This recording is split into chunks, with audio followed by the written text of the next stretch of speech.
What's up, everybody? Welcome back to I Came with Fire podcast. A couple of familiar faces here. Zach, still here with us. Red beard, looks like. You got some red in your beard. Kind of. And then, of course, Luke. Luke Caverns is here again. How are you, brother? I'm doing well, man. Just kind of a lot of things stirring in the pot lately. Hell yeah. A lot of new projects I'm working on. Some I can't speak about, some I can.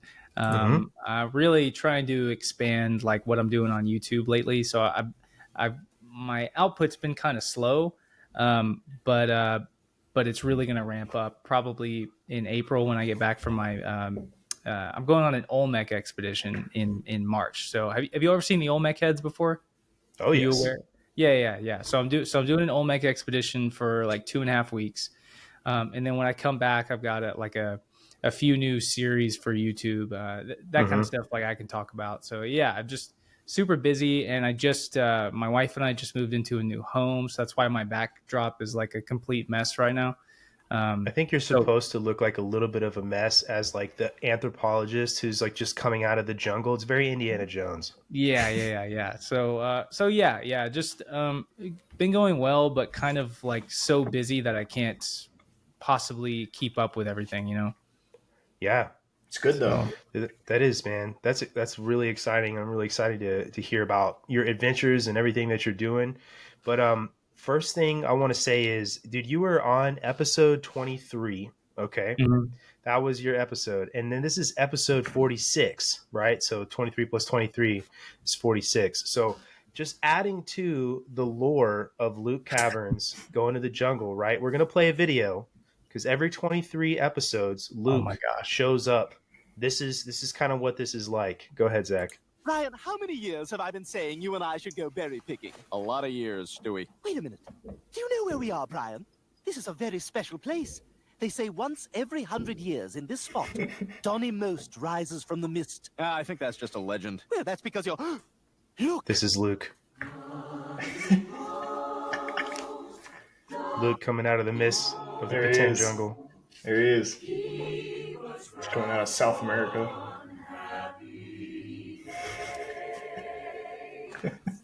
Oh my God. Luke Caverns. Imagine people just chanting your name while you rise from the mist. Oh my God. Dude. Actually, it's Don Most now. Actually, it's Lucas Caverns now. Oh my God, dude. All right, you can kill it, Zach. That's it, dude. So you have to come back every 23 episodes, apparently, because we have to keep up with this trend. So Sure, yeah. every 23rd episode. Yeah, you guys just let me know. 23, isn't that like one of those weird numbers? They made that Jim Carrey movie, 23. Isn't that what that is? I think like satanic or something. Yeah, it's like probably. I think it's a satanic number. Yeah, that's why. Well, let's not go there. Yeah, no, Luke isn't satanic. That's for sure. Nope. So yeah. Well, maybe on the next episode we'll have to like recover, or we'll have to cover our adventures on the new Battlefront that's coming out. I like it. Yes, the old new. Yeah. That's like the like 20-year-old new game that's coming out. Right. Perfect. It's perfect, dude. It is. That's the perfect segue into what I was going to ask. But first, I would say your YouTube series Stone Jungle is really, really good. I like it. I like it too. You could tell that like you're just kind of doing your thing and recording. So like everything you're talking about is super just organic. I like that. You didn't like script it. So it's really good. Yeah. Well, most of it wasn't. Like I had an idea, I would sit there and kind of collect my thoughts while we were there, but I would I'd tell my buddy, my cameraman Eli, I'd be like, okay, turn the camera on and we'll film this right now. But a lot of things like when we were filming there, I didn't go walk through what we were about to film. It just all was happening right then. If that makes sense. And yes. I mean, and the crazy episodes haven't even come out yet. There's like 19 episodes, and I think I'm on episode 5 now, or 5 or 6 have come out. And some of those are members only on YouTube, but the majority are going to be fully public. And dude, the last one is I'm hoping that it's going to be a big a big episode. It's some people are like, some people are critical in the comments. They're like, oh, you're not actually discovering a lost city. The people have actually been there, blah, blah, blah, blah, blah. And I'm like, okay, well, I was there for 2 weeks. Did you think that every single day that I was there, I was going to see ruins that no one's ever seen before? Right. But on the last day of the expedition, it actually happened, and it was all on camera. Holy crap. So that's the last episode. It's the last episode, and it happened by accident. So that expedition was actually more of like sightseeing, but I knew that when we were there, we were going to be at like a major Maya site in southern Mexico. I knew that we were going to be at a bunch of different major Maya sites that I needed to see for myself, but I knew that while we were there, we would venture out like into the jungle a little bit and see things that, the vast majority of people have never seen, and we were going to get it on camera. I didn't expect that we would document a city that has no name, that only some local people know about. And really the only local people that know about it are people who have like dug up the tombs out there and have like looted it for all of the like artifacts that are there. So other than that, other than looters and just some people who have heard about it, no one has ever seen the site, and there's no name or anything. So I got that on camera. There's an episode that hasn't come out yet where I'm going to title it something like I found a lost city in the jungle with using my drone or something like that. And I flew my drone over actually 2 cities that are like out in the sticks, not in the jungle, but they're in this Maya farmland, and it's not a documented site that has a name. It's like in this really primitive, like impoverished farmland way out in the sticks, in Quintana Roo. And dude, huge, 50-foot tall pyramids with these long plazas and everything. And I'm flying my drone like in between all the structures that are completely covered up by, grass and hillsides and everything. Vegetation. And so I think that's going to be a big one. So yeah, there's a whole lot of stuff to come with Jungle of Stone. Wow. But yeah, thank you guys for watching and enjoying, and yeah, I appreciate that. What would you name that city? What It would I doesn't have a name it? name. What would Luke name it? I don't know, man, because so you can name it any if you discover a lost city, which like I couldn't name that one. To actually be able to name one, it's like you have to discover something that literally nobody knew about. You know what I mean? And or that like some local people who are way out there that don't have any influence at all. They probably know about it, but like. That nobody official has been out there to actually see it. That site in particular, I don't think that I could name it because it's on somebody's private property. But if it's in like state park, which is what a whole lot of the jungle is, like they just say this giant, several 100-mile patch of jungle is state park, but nobody actually goes out there because it's so dangerous. But there's cities in there. So you can name, if you find a city, you get to name it whatever you want, but it has to be in Maya. So I would need, yeah. So I would need to go, through a Maya dictionary and name, figure out what I wanted to name the city. My professor, Dr. Barnhart, he found a city when he was my age, and he found it in northwestern Belize. And he found it with like a group of students. So he was an assistant professor, and so he takes this group of students. Well, so this is later on, but he spends like several years out there. But his first year there, he and his partner discover a lost city, and they come up to like the main temple and living inside. So in Maya pyramids, sometimes there's a temple on the top. Unlike Egyptian pyramids, there's really nothing at the top. So in the Maya world, there's a temple at the top. So there were howler monkeys living at the top of the temple. And so, and they were very displeased that they like squatted up there to, that Dr. Barnhart and his buddy squatted up there to eat their lunch and everything and kind of, survey the city. And so he ended up naming the city Ma'ashana, which means monkey house. That's cool. Yeah. So, Yeah, so I would give it some creative name, but I'd have to do um I'd have to give it some kind of name. My cameraman, he would probably, if he found a city, he would name it something like oh gosh, what is it? He thought this was so funny. There was a Maya person who taught him something to say, and Yeah. it Like was a like cuss it was word or like Cuss something. word. it was no, it was like pok boosh pok oosh. It was something like that, but it's like bend over and smell your dog butt or Oh my it's gosh. something like that a Maya person taught us while we were there.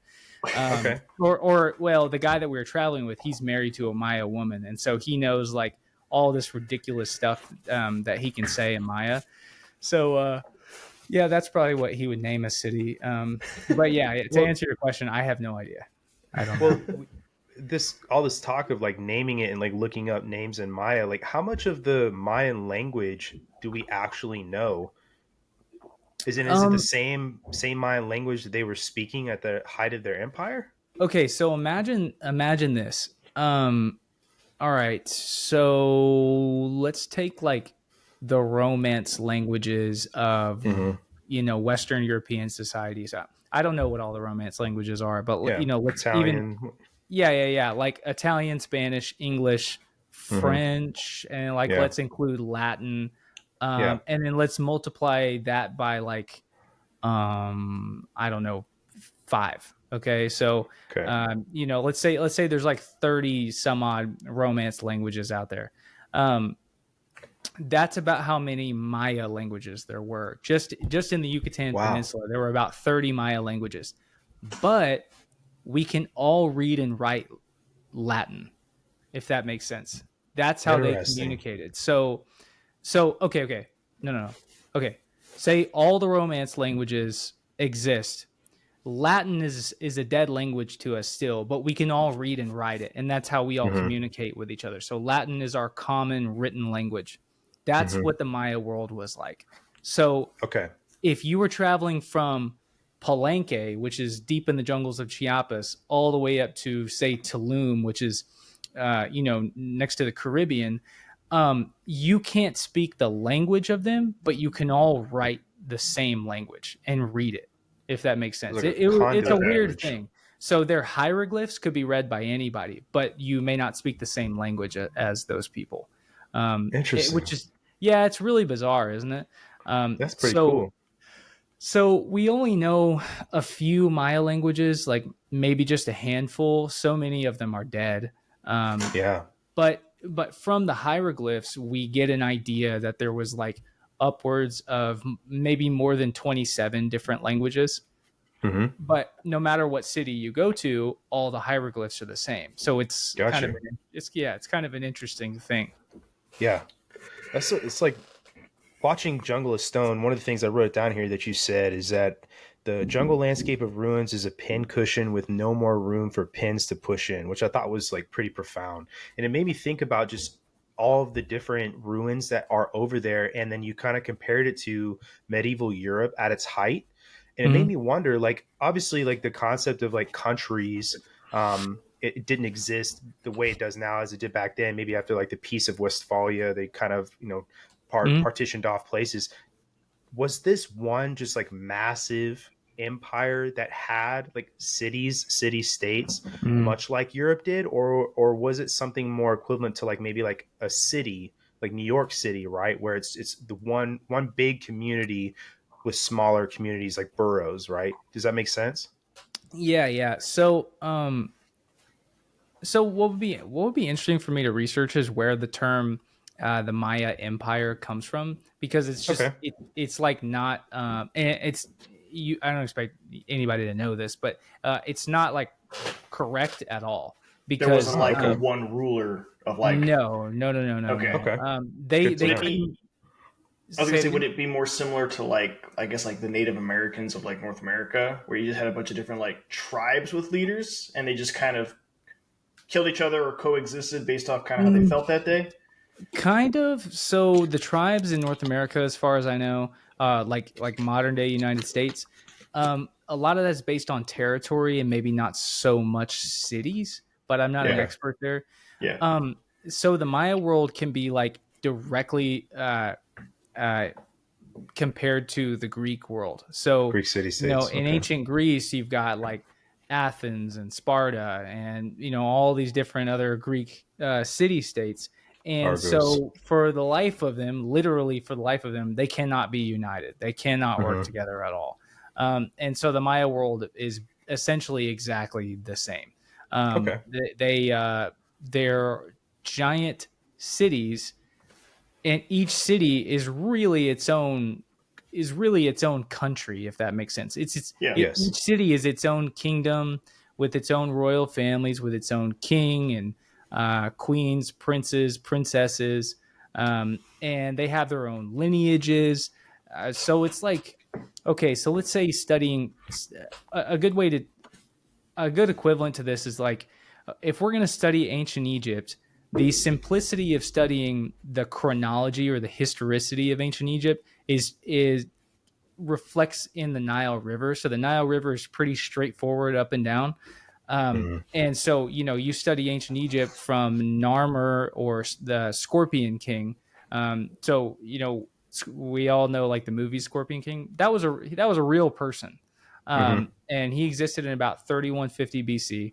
And so from 3150 BC all the way until 30 BC to the death of Cleopatra, you can follow the history of ancient Egypt in one Mm. solid, you know, or one straight line. But ancient Greece is nothing like that. If you study Mm-hmm. ancient Greece, you're looking at tons of, or I say tons, but you're looking at like, you know, a dozen different countries with a dozen different kingdoms with a dozen Mm-hmm. different, you know, forms of government, all warring against each other. They cannot be united. And eventually, a very powerful and united country comes in and whoops all their asses, Mm-hmm. which would be Rome. Yep. Um, the exact same thing happened in the Maya world. The Maya could not be united. They're the same people, speaking in some ways the same language. Like they can read and write the same. You know, they can read and write their hieroglyphs the same, but they just can't be united. And so that, you know, the lack of union really becomes their downfall because Mm. you know, you have three different periods of the Maya world. You have the pre-classic, classic, and post-classic. And so Mm. pre-classic is really the Maya like kind of coming to grips and starting to grow. And there's war, but it's not the kind of war that we're going to see during the classic period from about 200 AD to 800 AD. And then by 800 AD, the Maya world was torn in half. It was split in half, and half of the Maya world is trying to like dive into itself and embrace their full Maya heritage, that they're only going to be Maya. The other half likes to be influenced by Teotihuacan. Have you ever heard of that? Yes. So you know your giant pyramids in Mexico, Mm-hmm. the Yep. pyramid of the sun, the pyramid of the moon, and then the temple of Quetzalcoatl. Mm-hmm. Teotihuacan is influencing the Maya world, and so half of the Maya world likes that, half of the other Maya world doesn't, and so that's a big divide. And then even in Mm-hmm. those divides, the cities on either side are still warring amongst each other. So it's just like it's an insane amount of conflict. They can never come together. So ultimately, they have a collapse of society due to a lot of different reasons, but a lot of it because of war and because of like economic strain. So Maya society collapses. They all end up moving away from the classical period, areas that are deeper into the jungles of southern Mexico and like northern Guatemala, where that thick jungle is. That's where I spend a lot of my time. Mm-hmm. And they move northern. They move northern into the Yucatan, up near Merida, like over to Cancun and Tulum. And even there, man, they can't. They can't stay united with each other. So eventually, an actual empire, the Aztecs, come through and whoop Mm-hmm. their ass. And the Aztecs were about to conquer all of Mesoamerica and finish off the last remaining pockets of the Maya right when Cortez showed up. So Whoa. that's kind of like how the actual that's kind of a sweeping history of how the Maya world worked and Mm-hmm. sort of why it fell. You know. And Teotihuacan was an Aztec city, right? No. So Okay. Aztecs lived there, but by the Hmm. time the Aztecs they come from somewhere in the American Southwest. So Hmm. I don't know, maybe as far as Utah, north up to Utah, but yeah, Wow. Nevada, Arizona, New Mexico, um, West Texas. Maybe somewhere in Wow. that area, and that's really where the Aztecs come from. But they were very like they were like mercenary. It was like a mercenary tribe, and they were vicious people that were constantly cast out of wherever they try to live. So they go south, south, south, Interesting. south, south, south, south out of the American Southwest through the Chihuahuan Desert, and eventually um, they end up revolving around the Mexican Valley, and Hmm. so eventually they push their way into the Mexican Valley, build a huge kingdom, and they form like the Triple Alliance Empire. Hmm. But while they're there, they discover this lost city, which they called the birthplace of the gods, Hmm. and that city was Teotihuacan, and that city had already been abandoned for over 1,000 years. So they Holy just crap. looked like giant mountains in this, flat valley. So, Hmm. and then the Aztecs built they had some settlement there, um, Hmm. but Teotihuacan, we don't know who That's what built I was going to ask. Teotihuacan. We know that they existed, and we know some of the things that we did because the Maya talk about them, but we don't even know the name of the Teotihuacan people. So now they just call them the Teotihuacanos. That's like, Okay. the academic, Quick name and for it easy. now. Yeah, There's a yeah. So 1,000 years before that time. Like that's so long That's ago, and insane. for it to just be abandoned, like Yeah. Could you they, imagine just you happen upon a city like that and you're like, this is it. All right. Time to take over. it just I makes know, man. It's nuts. Like it the just it makes me like, I wonder about like did they pack up and leave? Did they die Right. out from like Why some was it abandoned? disease? Were they conquered and just it was yeah. forgotten? Like there's so Well, many things. yeah, there's this so around 800 AD, there's this okay, have you guys ever seen the book 1177 BC? Y'all ever seen that anywhere? Mm-mm. No. It's some of your viewers may know of it. Like if you go to your if you go to Barnes and Noble or something like that a lot, or do you guys Sure. have Barnes and Noble where you're at? I do. Like, Yeah. Yeah. okay, Yeah. yeah. So It's so like you a go to Barnes and nationwide thing.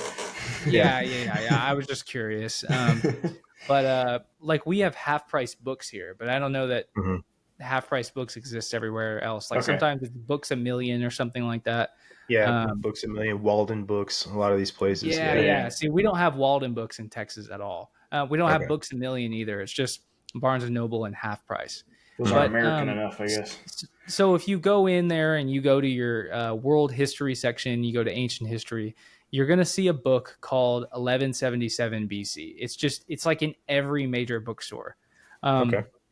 and it's like one of your staple ancient history books. It's a real short book, but it's about the collapse of the Bronze Age, Okay. and it's listing a number of factors that contributed to an age of civilization that just ended. Like it's Hmm. just society everywhere collapsed. Right. The all of the economies collapsed, and there was a dark age after that, and Hmm.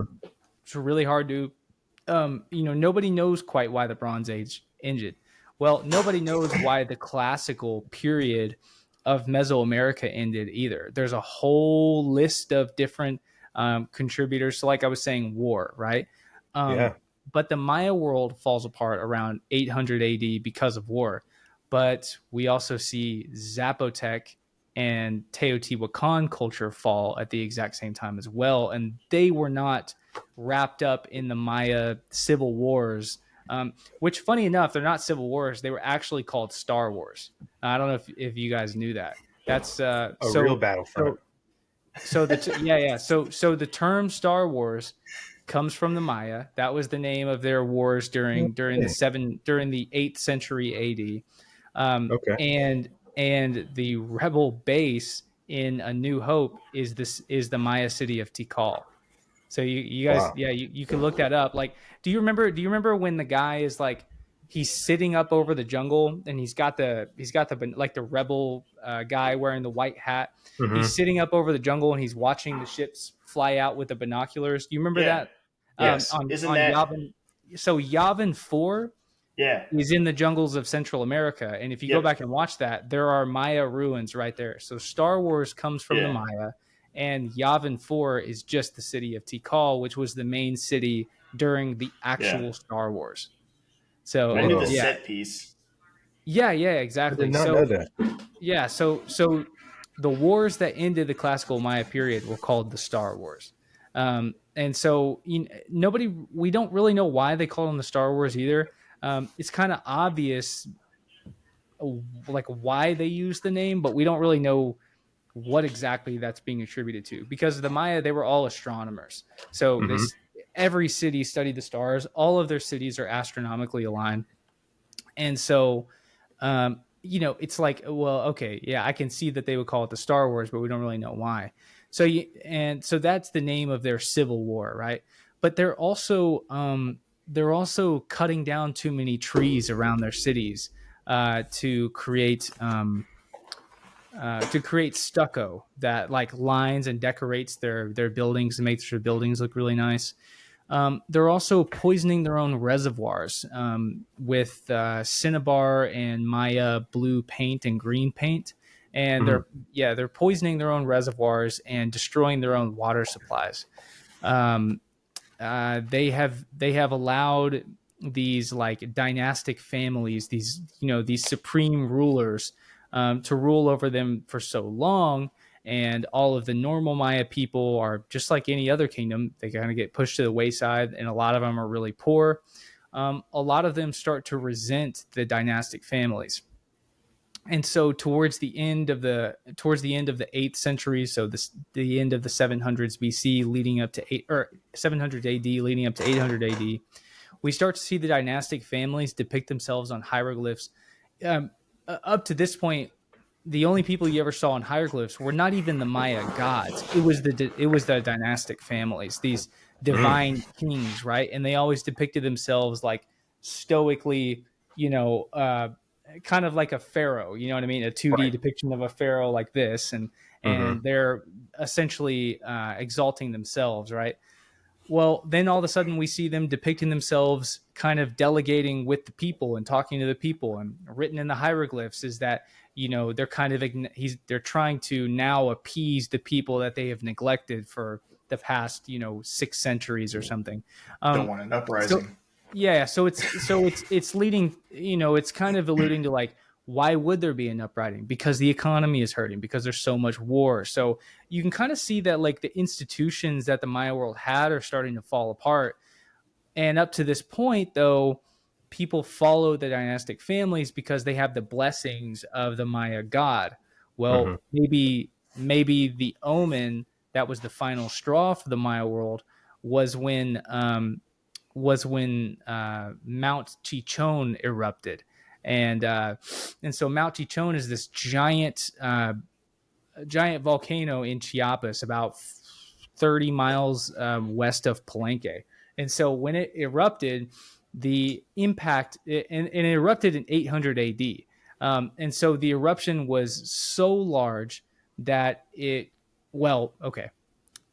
was this, there, it erupted one time since then, and it gives us an idea of how big the eruption was. It erupted in 1982, and Okay. the eruption was so huge that it changed the weather patterns all around Mexico, and the plume carried over Mesoamerica for like a week. And there were even people on the opposite side of the globe, like in Siberia, that said that they could feel the reverberation like go through the earth. And so it Holy caused cow. like tremors in Siberia. Um, and then and I think it even caused like smog in New York City, or it was something crazy like that. So it erupted in 1982, and the only other time that it erupted was in 800 AD, Mm. exactly at the time of the Maya collapse. So when it erupted. You could bet the people at that time, if it's like got massive overcast, changes the climate, they're thinking it's like end times probably. They're like, Yeah. They're thinking it. they're thinking it's the end times. They have been God's living mad. through. They've been living through vicious wars for the last 60 years. They've been having drought. They've been having weather change leading up to that because they've destroyed their own ecosystems. There's no trees anywhere. It's like the Dust Bowl from like in Americas, right? When we overfarmed so much that we just destroyed it. Exactly. So they destroyed their own, environments, and then all of a sudden, they hear about, you have these runners, these messengers. So there's no horses during this time because the Europeans brought horses over, and so you have these runners who are running. They can run dozens of miles a day and carry messages. Well, all of a sudden, there's this big eruption in the Westland, and all of these cities are completely covered in ash, right? Like kind of like Pompeii, in Italy. That's what I was thinking of. And so you have all these runners that are running and they're saying like the mountain literally exploded and it destroyed these cities and melted these cities. Like the gods are pissed off at us. And all of a sudden this panic starts spreading throughout the Maya world. And then this black plume of smoke covers the Maya world, and all of a sudden these people who already didn't like their kings are now turning and looking at the king and being like, the gods don't approve of you anymore. It's the final omen that they need to realize, oh wow, like everything is changing. And so that's kind of the theory as to why all of the cities, regardless of, so ultimately, the pro-Maya cities that didn't want Teotihuacan influence, they won the Star Wars, and then like the next year, the volcano erupts, and all of the cities, the winners and the losers, abandoned their cities and moved north. And it was just because the area was decimated. Like they had been living there for thousands of years, but at a height for about 1,000 years, and at a huge height too, like more population than you can possibly imagine. I can't comprehend it, man. Like, for instance, we were at a major city called Calakmul, and that was a pro-Maya city. It was the largest city of the Maya Snake Kingdom, and so we drove 50 minutes south, and the entire time that we were driving, you look 50 minutes south going like 40 miles an hour. And the entire time you're looking out the window, it's just pyramid, pyramid, pyramid, pyramid, pyramid, pyramid, pyramid, pyramid, pyramid, pyramid. And we end up having a ranger like take us out into the jungle, like 2 hours deep walking into the jungle. And he shows us this small city out there that really nobody knows about. But it really wasn't another city. It was Calakmul. That is how big the city was. I mean, what city can you drive for 40 or for 50 minutes straight at 40 miles an hour and you don't make it through I don't think there's a city in America where if there was an open lane. I can't think of one. Yeah, no. But that's how big the cities were. That's how big the ancient cities were. And so if you could see it back then, dude, you could walk all the way across the entire Maya world without ever reaching like a remote area where you're just walking through trails for hours. It wasn't like that. It was endless population with pyramids and stone architecture everywhere. So like it's just that's absolutely insane. And what's even crazier is just how little everybody is taught. I know that everything I've learned about Mesoamerican cultures has come from the very little I got in like maybe AP history classes, right, in college, and then on my own, and then like listening to people like you talk about it. It's a travesty that we don't know this, and like it almost feels like there's a concerted effort sort of to stifle that history. Would you say that's true, or is this just like because there hasn't been enough people doing this for that information to reach everybody yet, or like what? Well, it's tough, man. Like, okay, so a lot of the archaeologists in the Maya world, they don't love the idea of gringos coming down there and making headlines, right? Okay. So there's incentive to stifle you there. They don't take white money. Sounds That's like just, Egyptology. yeah. They don't take white money. All their money comes internally. The problem is that I kind of got to watch what you say, but the problem is that archaeology in Mexico is run by people who can make money in better ways. Okay. And so archaeology is neglected. Noted. If you find a lost city and you go to the head of archaeology in Mexico, there will be people who care, but the people at the top who write checks don't care. If they can't make it, if they can't easily make a tourist attraction out of it that makes money, they're not going to do anything. And that's kind of just the way it is. When there are billionaires from the U.S. that would love to donate, $500 million or something insane, to go do something, money. they don't care. They do not care about that. So yeah, dude, there's just so much like, the deeper I've got into studying archaeology, like when I first got into it, I thought that maybe there was like this, I thought that maybe there was like some kind of worldwide conspiracy to like stifle or conceal information. And the more I've gotten into it, the more I don't think it's worldwide. I think that all of these people that are in positions of power have some reason to keep their cards close to their chest and like manipulate the world around them for their own gain. And usually that has to do with like, so they can be the one and only expert or something. Like, yeah. I mean, there's just, Zawi Hawass. there's an infinite amount of reasons. Like, in ancient Egypt, we could dissect that. And the reasons that Egyptology is corrupt aren't going to be the same reasons that, Mexican archaeology is corrupt, So Sure. There's just so many reasons that somebody who's in a position of power over other people would like manipulate their world. If they can, they will, Yeah. So it's like intentionally stovepiping information and then keeping out people who want to explore it for its history. Yeah. Y'all want to know something? The craziest thing that I saw when I was there, I was at this city called Balamku, and my professor, Dr. Barnhart, he told me to go there. And he was like, keep an eye on the temple that has an opening with the frescoes on the inside. He was like, it's going to blow your mind. He's like, don't look it up. And there's not that many photos of it online anyways. But he was like, just go visit the site. And he's like, there probably won't be very many people there. So we show up on a Saturday morning. No. We show up on a Saturday afternoon, later in the afternoon. It was like the second site we visited in that day. Not a single person there, and nobody had been there that day.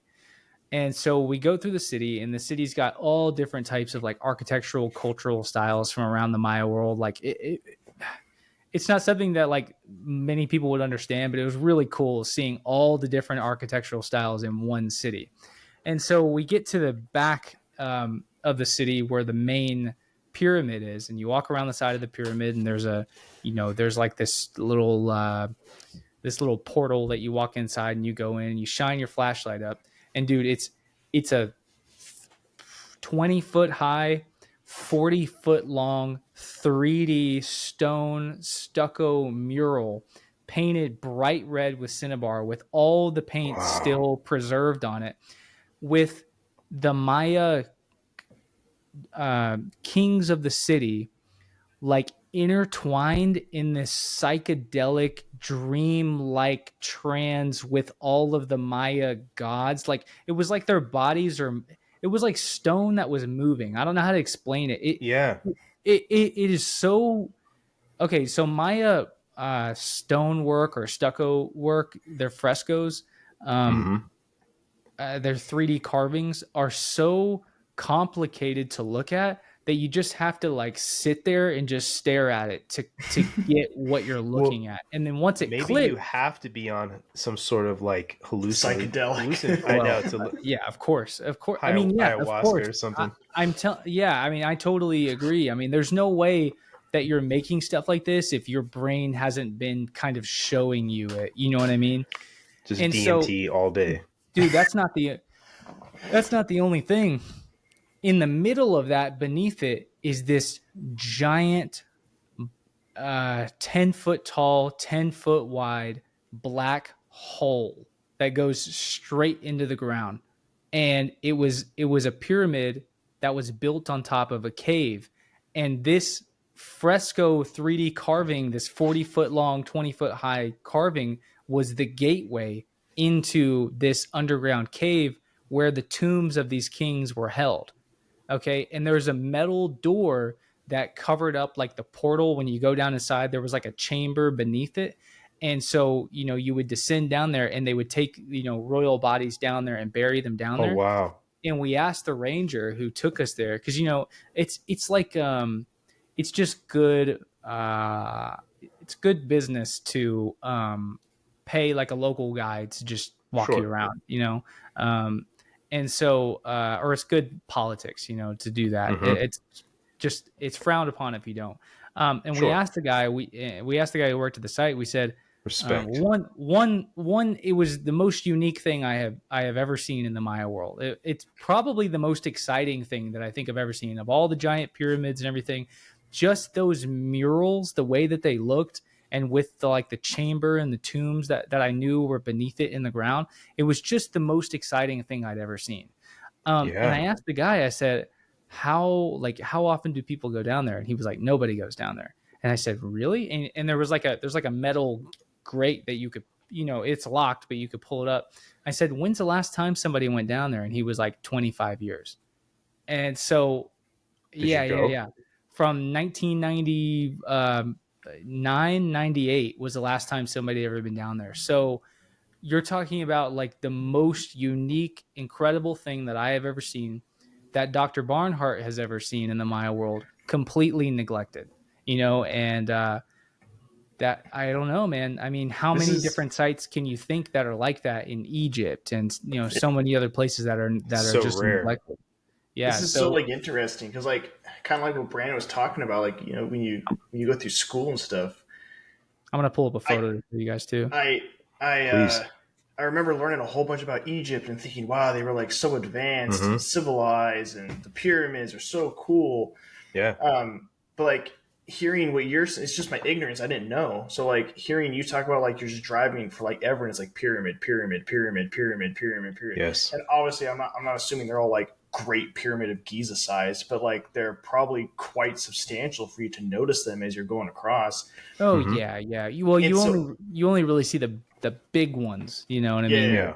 Yeah. And so I'm just kind of it's just interesting to me because I guess the whole Aztecs or the Mayans and stuff, I just assumed they were a more collective kind of Native American-esque type. I didn't see them as, I guess, so advanced or an actual civilization, if that makes sense. I just assumed they were kind of just walking around with a flap on the front and loincloths. Yeah, just walking around with loincloths and a spear, and I guess that's how they were portrayed. I remember in my history books, it's a picture, and it's wearing loincloths, kicking a ball through a hoop, and you're ooh, wow, cool. Yeah. On a side note, I was trying to look up a photo of the Balamku frescoes, and nothing really comes up. But I have photos on my camera that I'll send you guys. Just I'll put them in the reels when I put it up. Yeah, please. What's I guess, because this is impressive to me, learning about this. So I'm kind of curious about what you think, Luke. What's what is more impressive? Do you think ancient Egypt or ancient Maya? Which one do you think at their height was, I guess, the more advanced civilization? Man, it's tough, dude, because we know a lot about Egypt, just a lot of the, even with the loss of Alexandria, the Library of Alexandria, and people don't realize that was 3 different times that happened, and they would reassemble the library and it would burn down again. And they probably son of a bitch. They probably made a mistake by building it right on the docks. So like when you landed in Alexandria, you had to walk either through or by the library. You had to like literally walk in the alleyways around it. It's like the first thing someone's gonna burn. Exactly. Well, so they burn the ships, you know what I mean? And that crawls up the harbor and burns the library. And Dumb. but man, we have so that that's like that's a good question because it's like right up my alley. So Egypt and the Maya world, those are my two favorites. Because I guess before you go real into it, I guess I want to preface this because it's like when everything I've seen or learned about Egypt, and I don't know like a whole, like I'm not like an expert in it, but like I don't think at even the height of Egypt, you're not driving for like 100 miles and it's like pyramid, pyramid, pyramid, pyramid, you know what I mean? Like that's not a thing. You're talking about super density. Like Egypt was very like along the Nile, and that's pretty much it. Like it wasn't like expanding. It wasn't like I mean the Nile's totally different environments too. Yeah, entirely different environments. And yeah, they have like their great pyramids of Giza, which are massive. Sure. And like they're a huge spectacle. And Luxor. there could be a whole bunch underneath the sand that we just don't see or don't know or whatever. Sure. Oh, there's definitely a lot. That it's just been like it's just hidden, so maybe it seems less than I guess I'm thinking. On a side note, I don't want to sidetrack you. You guys are familiar with what the serapeum is or the serapeum in Egypt? Do you know what this is? No. Blow my mind. Keep your thought. Okay. Serapeum. Okay. Yeah. So the serapeum, the serapeum or the serapeum, but it's really serapeum. And so the serapeum is traditionally thought to be like a crypt underground that houses, I don't know, maybe it's like more than a dozen, maybe it's 24, traditionally thought to be Apis bull sarcophagi. And so you guys maybe have seen this before where a tall guy stands straight up and he reaches his arm as high as he can and his hand will reach the bottom of the lid. And so it's bigger than your arm span, and they're made out of solid granite or diorite, two of your hardest materials that you're going to find in Egypt. And the inner walls are like perfectly smooth, 2 feet thick. Yeah. Maybe a 1.5 or 2 feet thick, perfectly straight lines, like perpendicular, 90-degree, like I mean just unfathomably heavy sarcophagi in these underground crypts. Okay. The top of it, the temple that was kind of like the gateway where you would walk through the temple and then you would go down into the other underground crypt. That had probably been quarried sometime in antiquity, like, maybe during the Christian or the Islamic eras. It was quarried for its blocks and carried, somewhere else. And so the blocks that built the temples on top of the Serapeum are probably somewhere in like Memphis or Cairo, and so by the 1800s, so the Serapeum was super important. Sorry, there's like a lot of lore to this, but the Serapeum was really important because in Alexandria, I think it was Ptolemy. Are you guys familiar with who Ptolemy is? Yeah. Okay, so Alexander's general. buddy. Yeah, and so and he had his lineage that goes all the way down to it's the final kingdom of Egypt. So from 305 to 30 BC, you have Ptolemy the First all the way down to Cleopatra the Seventh, which is our Cleopatra. That's the one everybody knows of. Right. And so during that time, the second Serapeum in Alexandria is built in honor of the first one. Okay. And so that's in the literature. And so by the 1800s, people are looking for the second Serapeum that's mentioned in all of the literature because the first Serapeum in Alexandria is gone. Like, dude, all of Alexandria is gone. It's a completely lost city. And that is the coolest city in ancient Egypt. We'll get more into that. Alexandria is my favorite city in all of Egypt. Awesome. And all of it is gone. Like none of it is left, other than the foundation of the Serapeum and some other things. And some Roman buildings that came later are still there, which is pretty cool. So in the literature, we know about the Alexandria Serapeum was built in honor of the Serapeum that was near Giza in Memphis and maybe near Saqqara. But by the late 1800s, when Egyptology is really kicking off, nobody knows where it is. But this guy, I guess he was an archaeologist or like an explorer. He's wandering around and he finds these stones in the sand. So this is kind of like what you were saying about, we don't know how much is still buried out there. So he finds these stones in the sand. He gets the funding to get a team to start digging up around it, and he finds a stairway, and he's got to pull all the sand out of this huge stairway. Yeah. Boom, uncovers the Serapeum, and Wow. and it is the most enigmatic thing in all of Egypt. Like all of the, I mean, it's up there with the pyramids. Like if you just go look at how big the sarcophagi are, it's as unexplainable as the pyramids. It really is. Right. So yeah, it's just it's an amazing thing. So I'm sorry, Zach. I don't even know if you remember what you were originally talking about. What I was kind of talking about is like, That was brilliant, Luke. so when Not for real. when I was I've written papers about Egypt, like all of history. Like I remember history class was real big on like Egypt, like all type of stuff. And it's so, but you don't hear a lot about Mayans. But like you're talking about like their population density, where I'm assuming they're like just a bunch of people everywhere. Oh like yeah, you like shoulder to shoulder. Like I'm assuming like Times Square during like New Year's like Eve, just people everywhere walking around. I never thought of it that way. So I guess my question to you is, we know so much about ancient Egypt, but we don't know a lot about Mayans, or I guess maybe not enough people know about it. But like, which one to you was the, I guess, I don't want to say better civilization, More but impressive? like, yeah. Well, yeah, what more do I? impressive. Yeah, What which do one I? was? Yeah. What do I find more impressive or more interesting? So here's the thing. So Which one was bigger?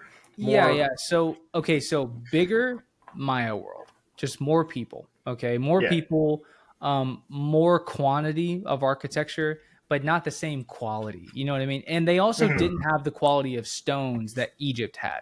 So you have like really not high quality limestone in the Maya world, and the granite is so deep that it's not accessible. And so Okay. whereas in Egypt you have cliff sides of granite that you can just Yeah. start chopping away at, and but so the Maya world, we kind of know how much writing that they had. We have an idea. So during like the colonial period, the early Spanish colonial period in Mexico, the Aztecs are ordering 480,000 copies of their form of paper a year. So 480,000 copies a year.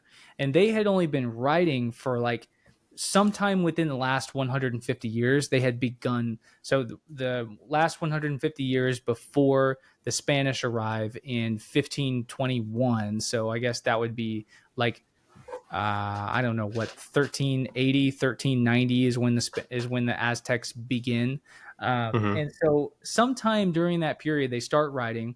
And at the time of the Spanish arrival, they're printing 480,000 pieces of paper a year. The Maya had been writing for the last 2,000 years leading up to that point. So, or close to the last 2,000 years. And the Olmecs were writing too before that. But in 1574, something around there, maybe like 1560 something, a guy named Diego de Landa demands that all the Spanish troops enslaving all the local Maya people go and assemble all of the known Maya writing on paper. And they assembled millions and millions and millions and millions and millions of copies of paper. He's an idiot. And they assembled it into pyres. So a pyre is a large mound, and it's pyres as in plural. And they just burned it all up into ash because they thought it was all, pagan devil stuff. But really, it was everything. It was like, what would you expect the Library of Alexandria to be? It would be manuscripts, it'd be blueprints, it'd be mathematics, history, oral history, traditional history. It'd be like legal documents. It'd be everything that describe. It'd be medicine, blueprints, their astronomy. Lost it all. It would be everything that encompassed their civilization gone. So it kind Terrible. of, we can look at their architecture, but here's the thing, and then I'll answer your question as to which one I find more interesting.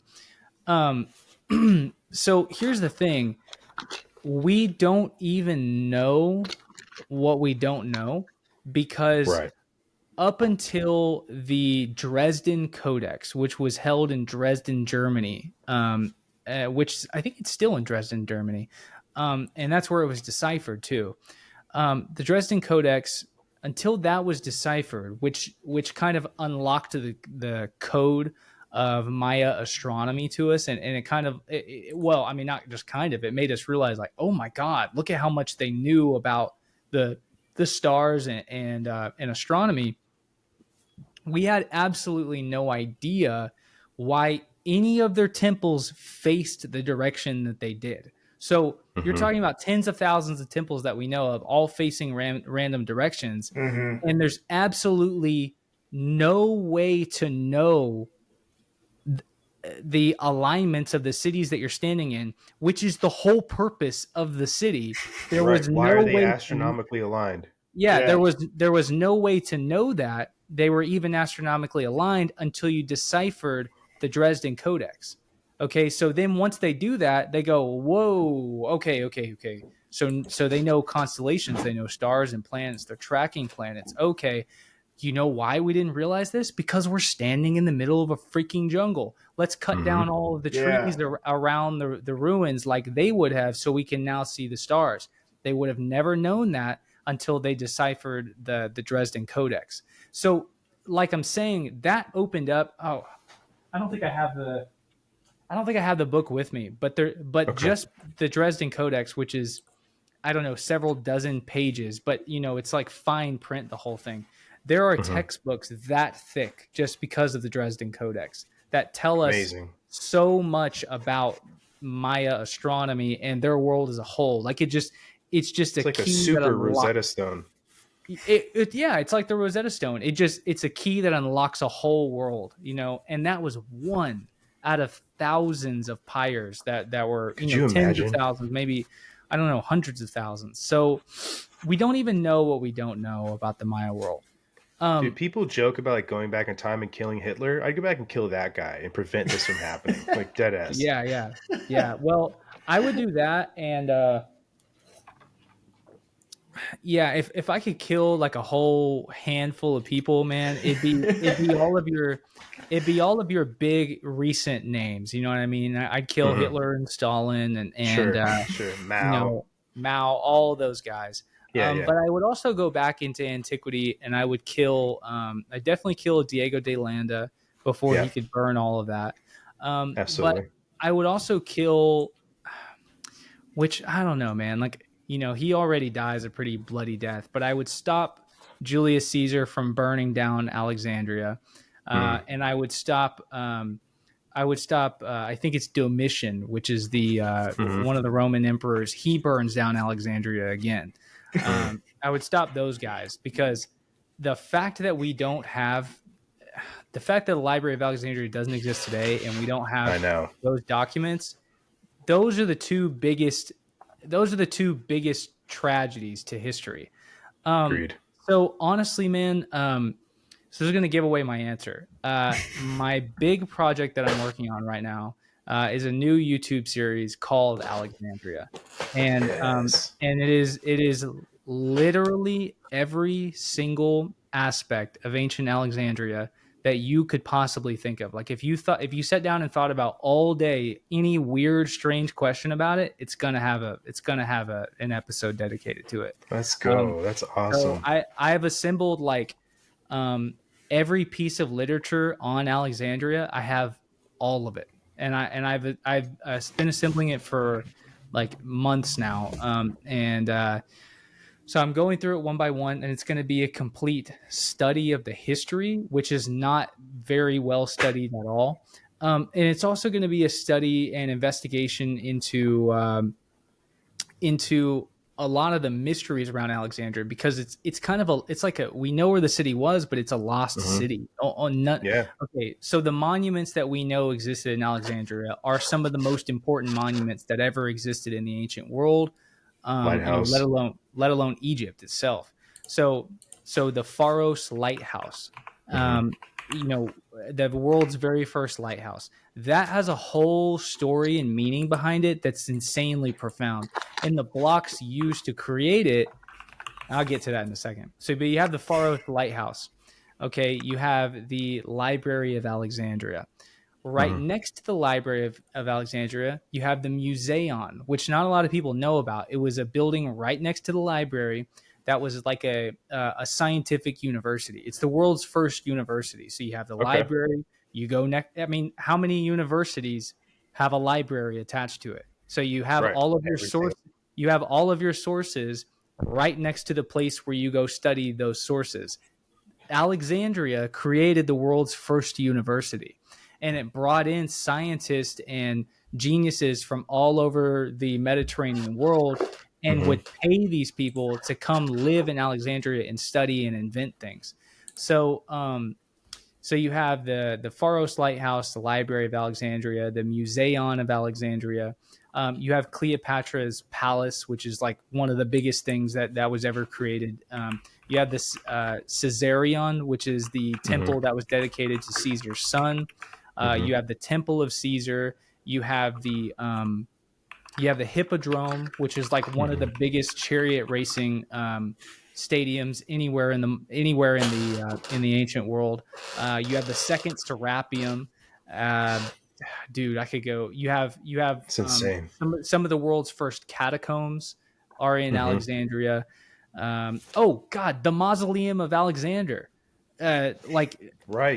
Alexander was built at the center of Canopic Way and Soma Road, which are the two main roads that he established. He was buried at the center of it, and so the mausoleum was one of the biggest construction projects ever taken on in the world. He's buried at the bottom of it, along with every single other Ptolemy that came after him. Cleopatra and Mark Antony, their tombs are somewhere in Alexandria. And I'm forgetting a whole bunch of other sites as well. And so all it's of Egypt. them. Do what? So your answer is Egypt. Probably Egypt. Yeah. It's it's just because we know so much. So the world is so rich. You know what I mean? Like, I wish that I could talk about X, Y, Z, A, B, and C character that lived in the Maya world, but we just don't know a lot of them. Your most prominent one would probably be Pakal and his tomb in Palenque. Have we talked about that? Like the Temple of Inscriptions.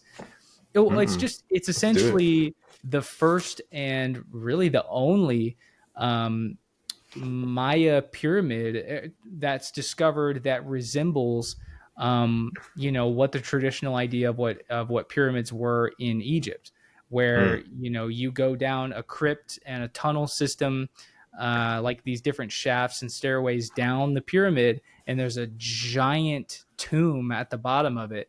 And so I mean, basically this guy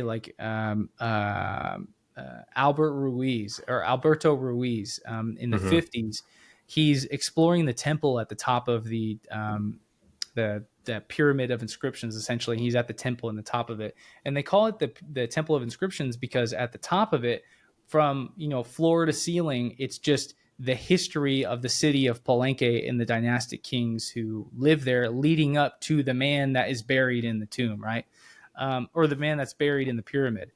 But at this point, people didn't realize that so they knew people were buried in pyramids, but they thought that they were buried in a chamber inside the pyramid, and it was just buried over on top of, and then people would live on top of the pyramid. You know what I mean? So you're like entombed inside of it, and there's no way to get to you.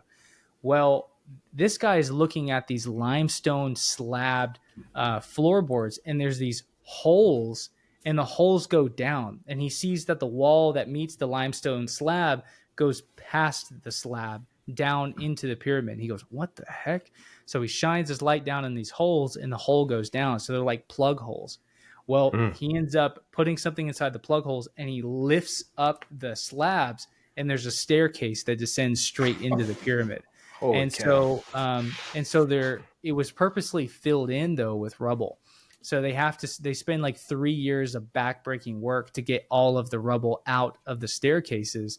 And when they get down to the bottom of it, there's this thing that's never been seen before. It's like this megalithic triangular stone slab that was fitted into a triangular doorway. So like it was impossible to move out of the way. Well, I mean, I don't know, for ancient people, it would have been really hard. Probably nothing was actually impossible, but you know, it would have been really hard to move out of the way. So they eventually move it out of the way. And when they walk in, it's the biggest sarcophagus ever seen on this side of the planet. The only thing that would surpass it are the Serapeum sarcophagi in Egypt. It's 7 feet tall, 6 feet wide, 11 feet long. It's like 17 tons of solid limestone. It's just, it's, or maybe the base of it is 17 tons and the lid was 5 tons. And so, I gotta ask, like, do what? Why are there so many similarities like that? Like, what just inspired ancient man on opposite sides of the world to do such similar things?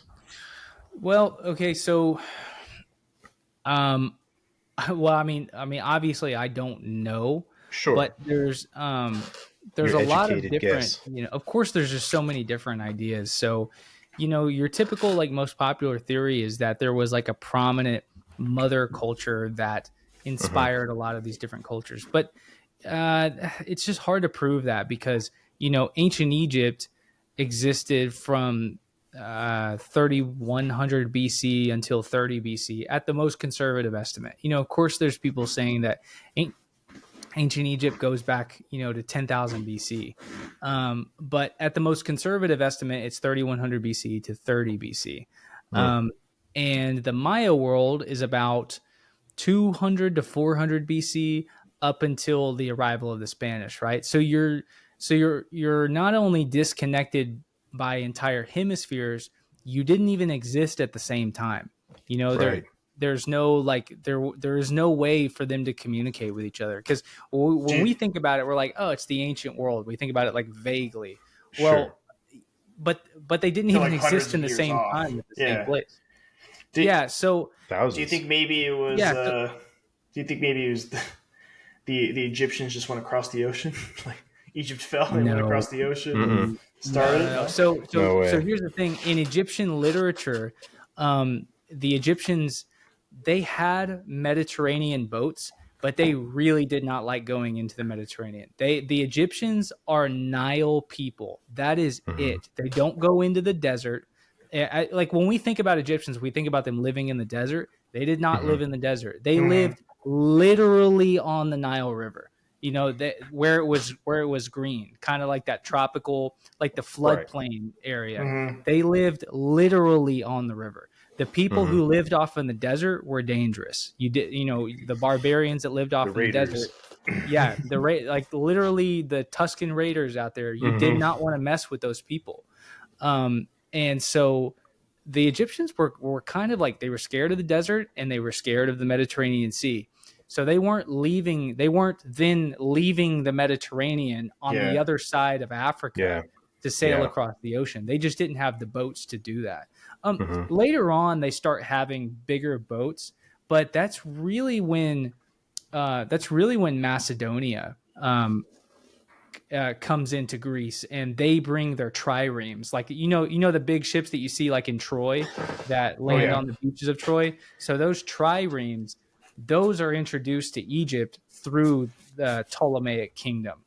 So before then, I mean, Egypt is not really sailing all over the Mediterranean. They were sailing from out of the Nile to Lebanon in 2600 BC. But, you know, they didn't have fleets that were, to be sailing all around the Nile, you needed to be able to engage in naval warfare and like decimate other armies in naval warfare. And the Egyptians just weren't doing that.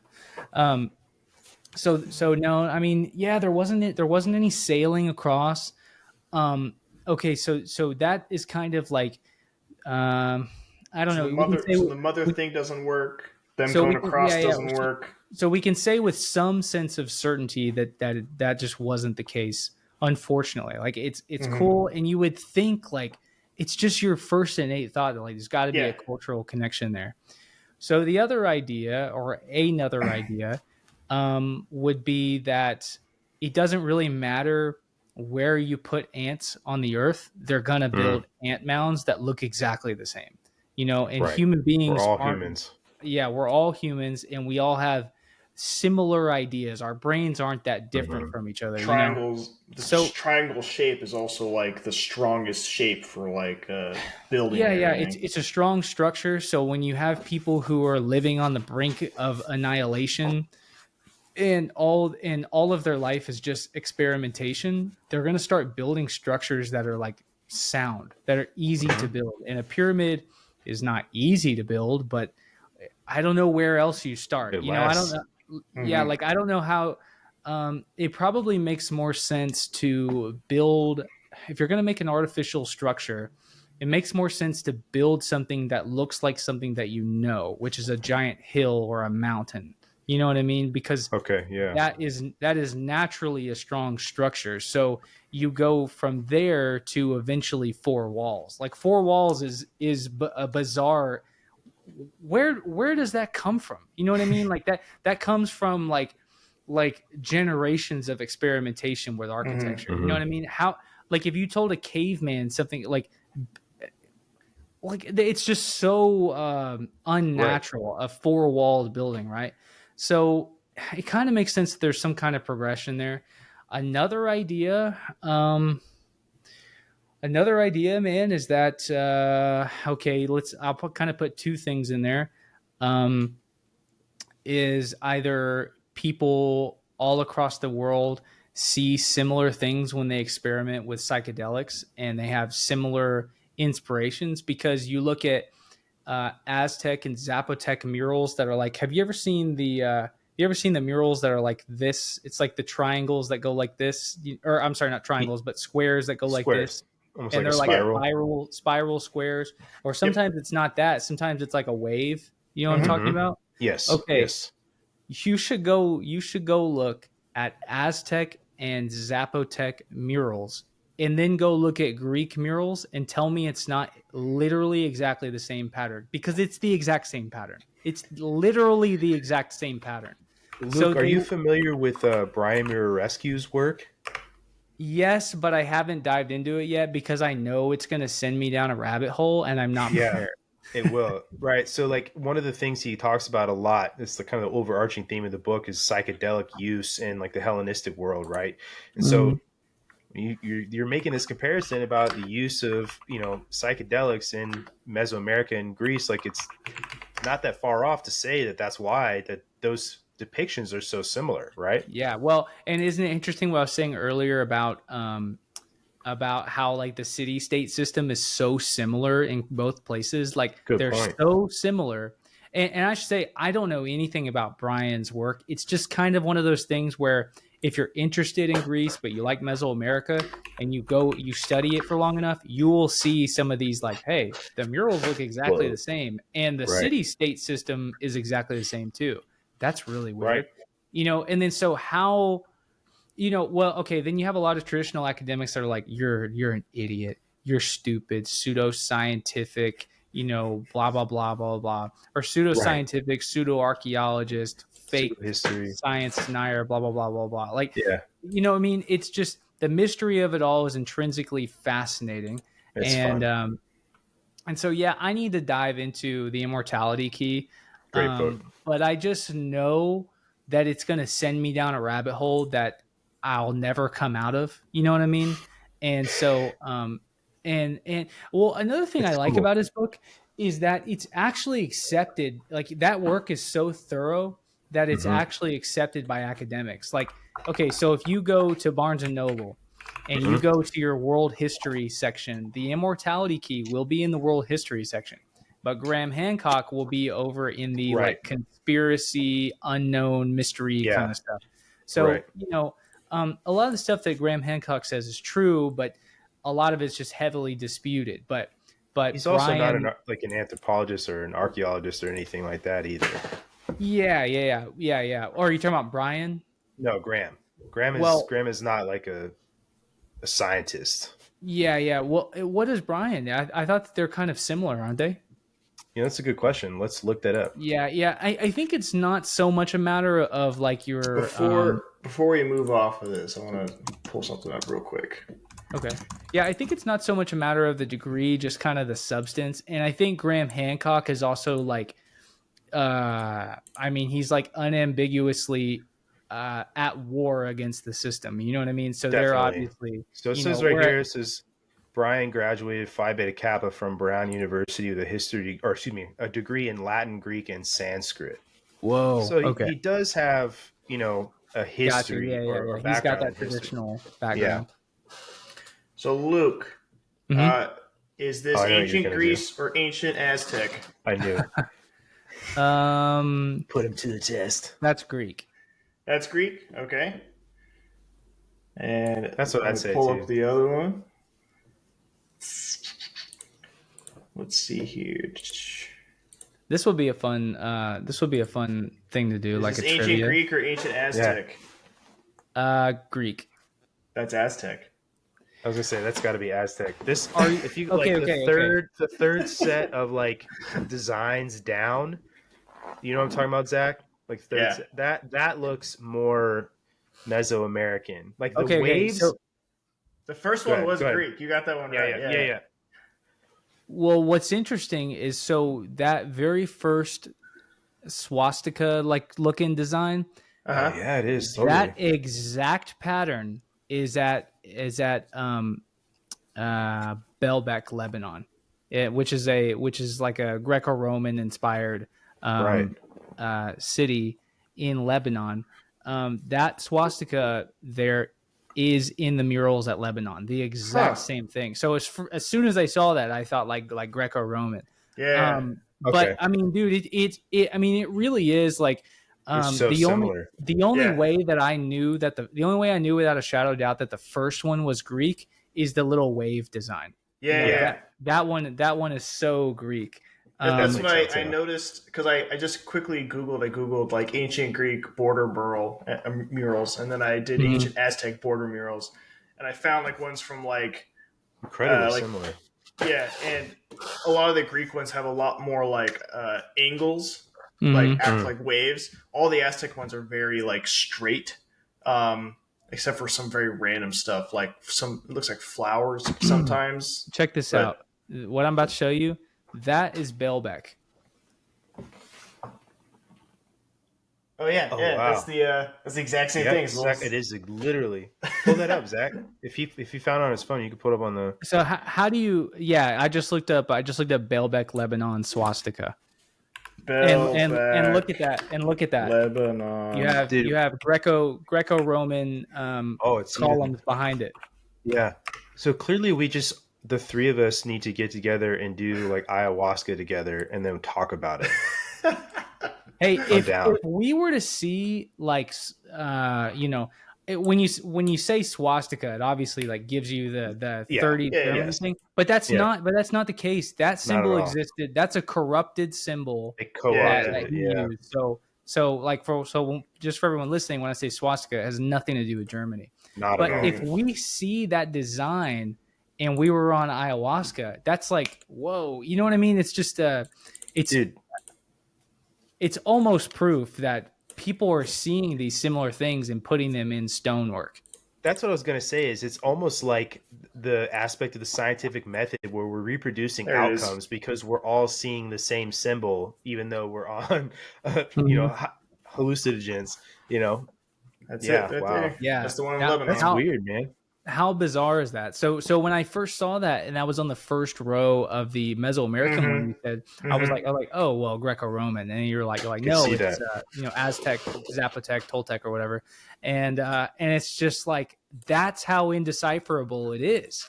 And Yeah. then so we were talking about Remarkable. earlier, and I would be interested in reading the Immortality Key, and I'm really on the edge of like every time I go to Barnes and Noble, I'm picking up that book, and I'm Let's thinking, do it. not yet. I got so many other things I'm diving down. I But, need my time. But it's amazing that we were just talking about earlier the similarity of the city states between Mesoamerica and Greece, Mhm.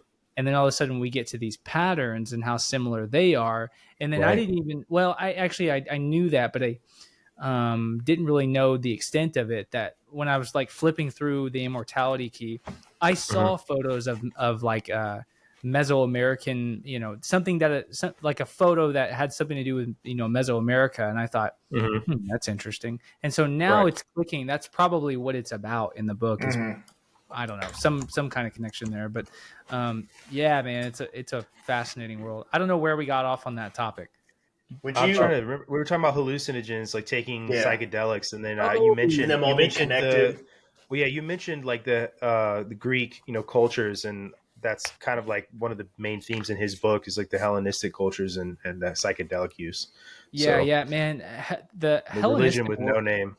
The Hellenistic world is really amazing. That's what Alexandria existed in. It's just a time of like, you know, it's like 300 years of kind of peace, but with you know, well, I say kind of peace, but Rome is just absolutely whooping everybody's ass at this time. And Rome is like clawing its way to taking over the entire world during this time. So everyone else is trying to relax, and Rome is just coming in and decimating everybody.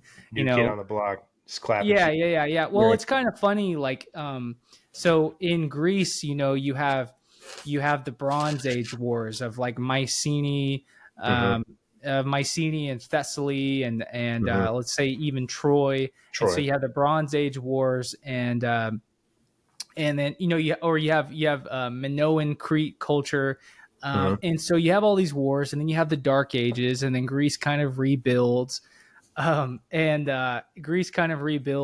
so you've got like the time of Homer and Sparta and Pericles out of Athens. And so you know, you have the Greek world trying to repel Persia and Xerxes, you know, and then the Greek world, they repel Persia, and then they turn in and start fighting each other in the Peloponnesian War. Exactly.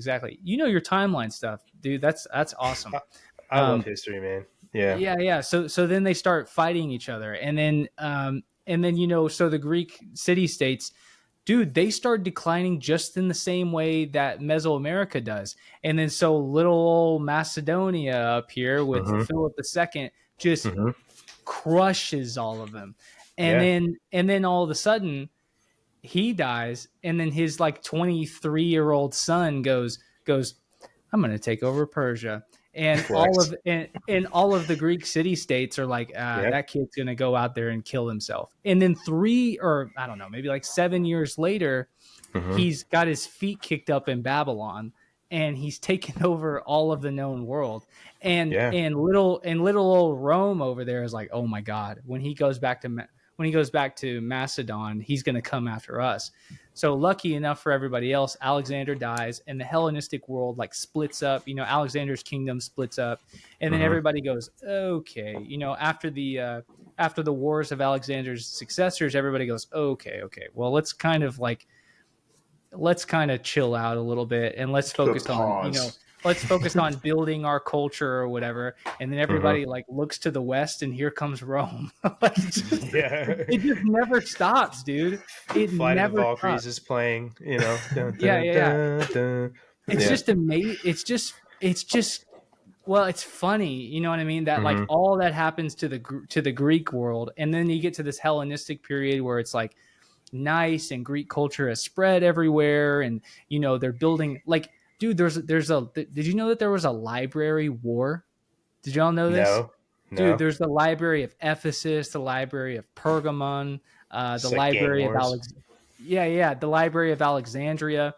And so they're all competing with each other to there's like, it's like Game of Thrones of these librarians which are just these really wealthy dynastic families that are librarian pimps of the ancient world, dude. That's we need to start that TV show. Yeah, and they're all trying to get the original copies of these famous books and trying to, you know, collect the most knowledge, this, that, and the other. And then Egypt is eventually like, you know what, we're the ones producing the papyrus.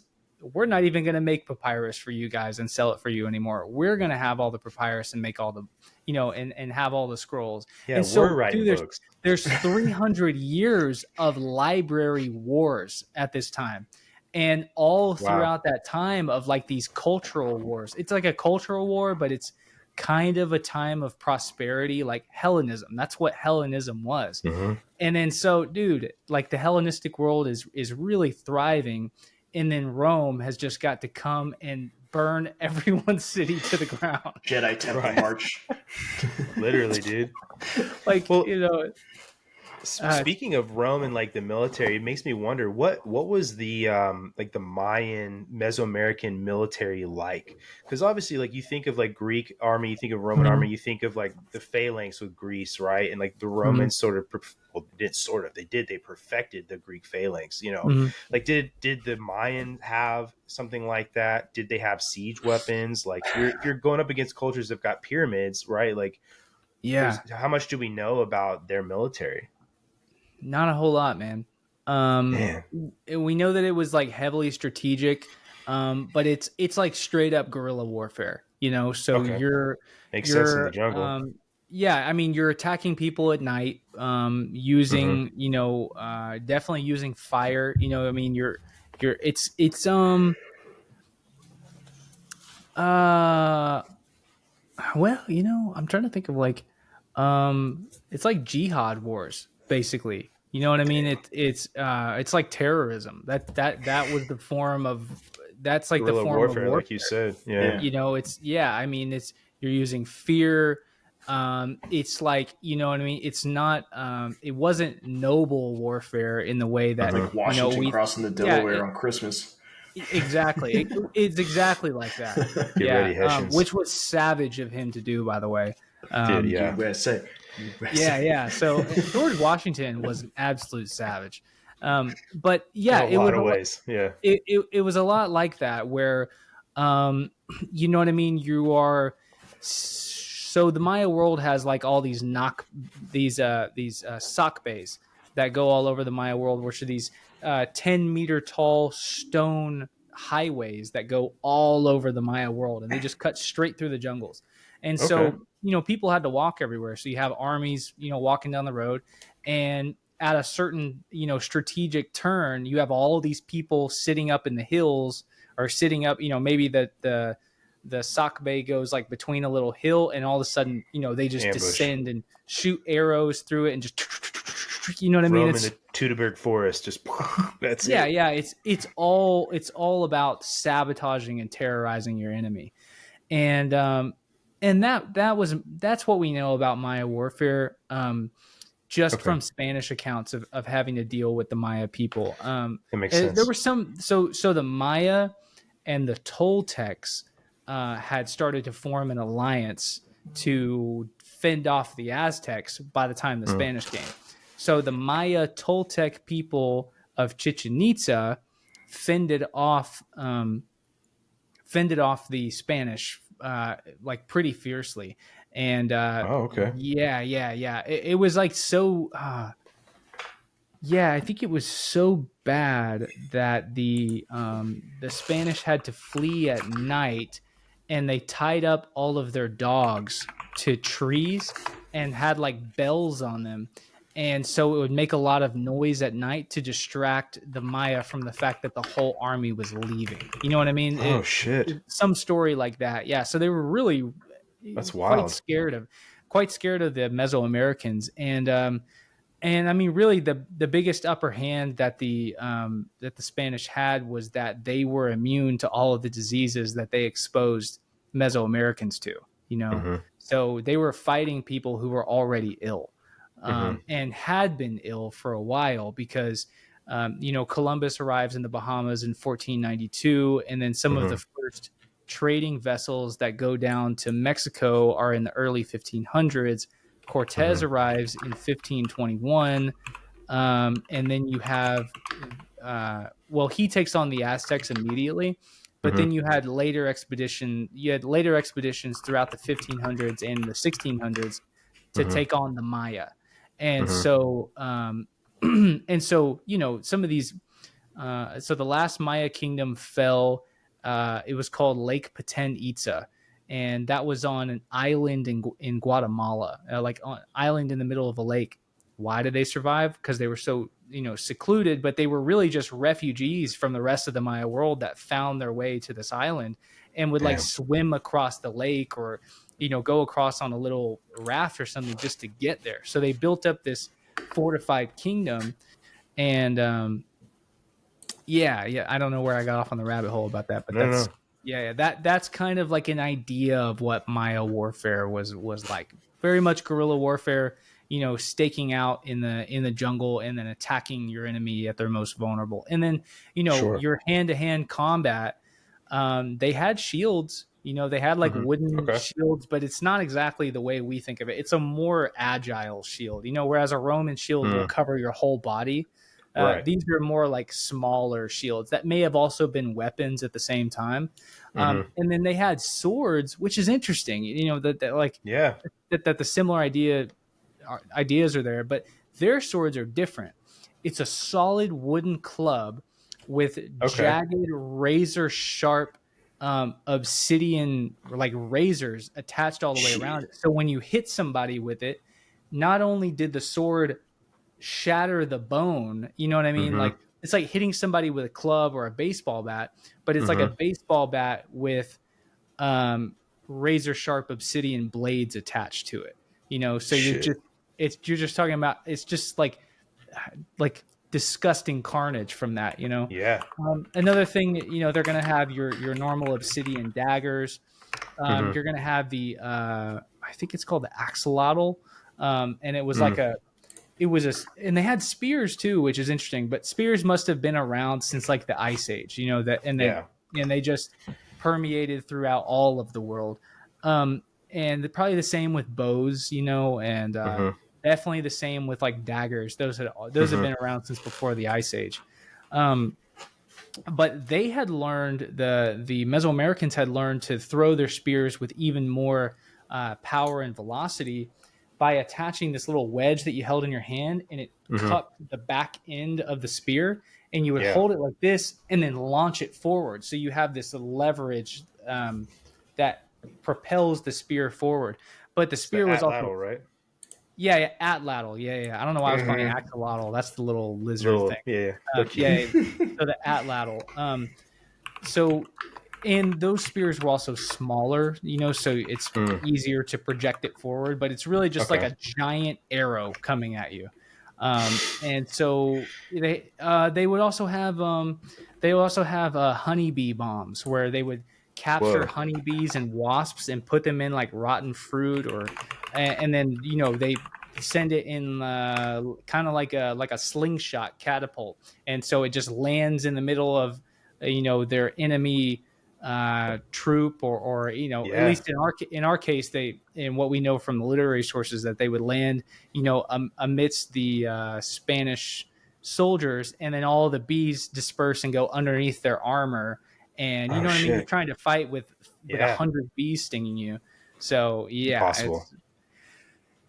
So that's kind of what warfare was like. And if you want to include the Aztecs, they had their death whistles, and I'm sure you've heard of that before. Oh, yeah. And so they sit up in the hills or off in the forest, psychological warfare around you at night, and they blow into the death whistle, which sounds like a mountain lion, but it also sounds like a woman screaming in pain.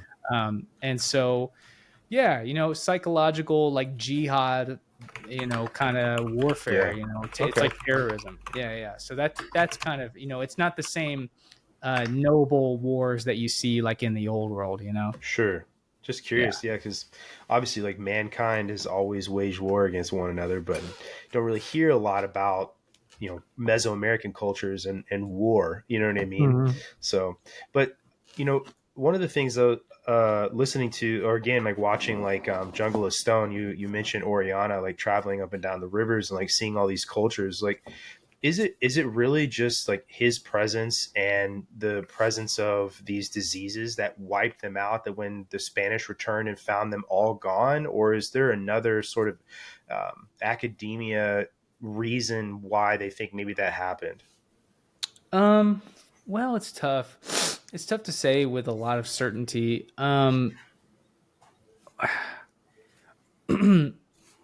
Probably Well, there's a lot of different reasons, but if we're talking about the Amazon, like Oriana going, up and down the Amazon, yeah, him exposing him, and it wasn't just like he was on one boat. It was like a giant fleet of people. Sure. You know what I mean? It was a full on army going up and down the Nile.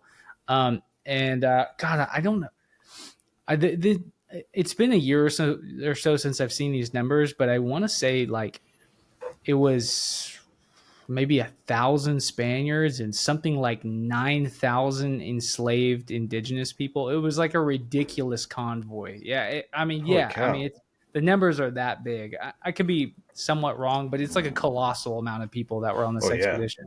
Moving And up a river. so you can just imagine you have all these thousands of enslaved indigenous people that have been exposed to these, European diseases. And how many of them escape the camps in the middle of the night and flee into local tribes and just bring those diseases into the local tribes? And so, Okay. Oriana says, he saw all these giant cities and everything. And so you have, hundreds of years, or, over the next centuries, all of these Spanish accounts and legends of, all these huge cities, with these giant stone walls, raising up out of the jungle, and these huge pyramids with millions upon millions of people living there, and they're getting bombarded by literal hordes of arrows every day along the river. And then European explorers arrive, so that's the 1530s that he does that. And then European explorers arrive, I don't know, as early as the late 1700s, definitely the 1800s, and definitely the early 1900s. There are tons of people exploring the Amazon who are all like, it was all a lie. There's nothing here. Sure. No, they just all died. Yeah, lidar comes along, and boom. I mean, what did we? Just a month ago they found.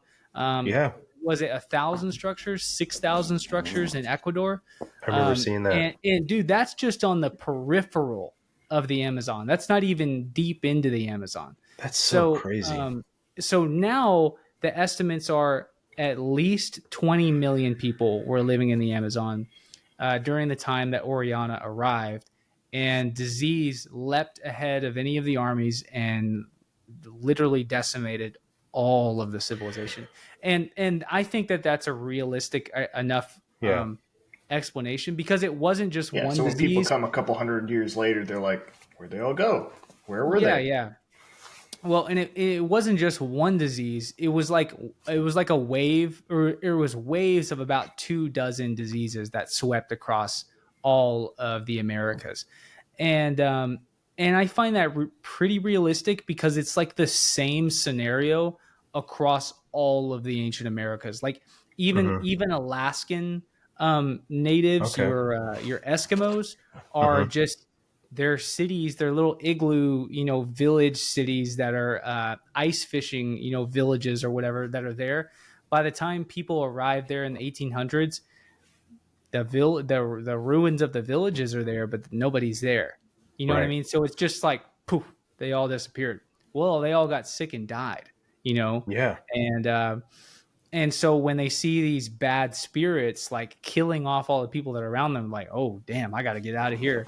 So they go to the nearest village to find refuge, and they infect everyone there. They're incubating it. And so it's just growing and growing and growing, and it's multiple diseases. Like, you know what I mean? There's just new convoys of Europeans coming every single year. Every month there's new people coming from Europe that are bringing in diseases that they got from Asia and Africa. So the traders that are along the Mediterranean Sea are bringing, from Asia and Africa, are bringing things, which all of this comes from rats, by the way.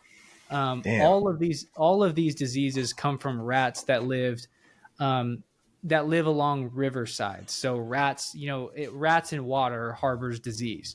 And so the rats along the Nile created the bubonic plague. So like the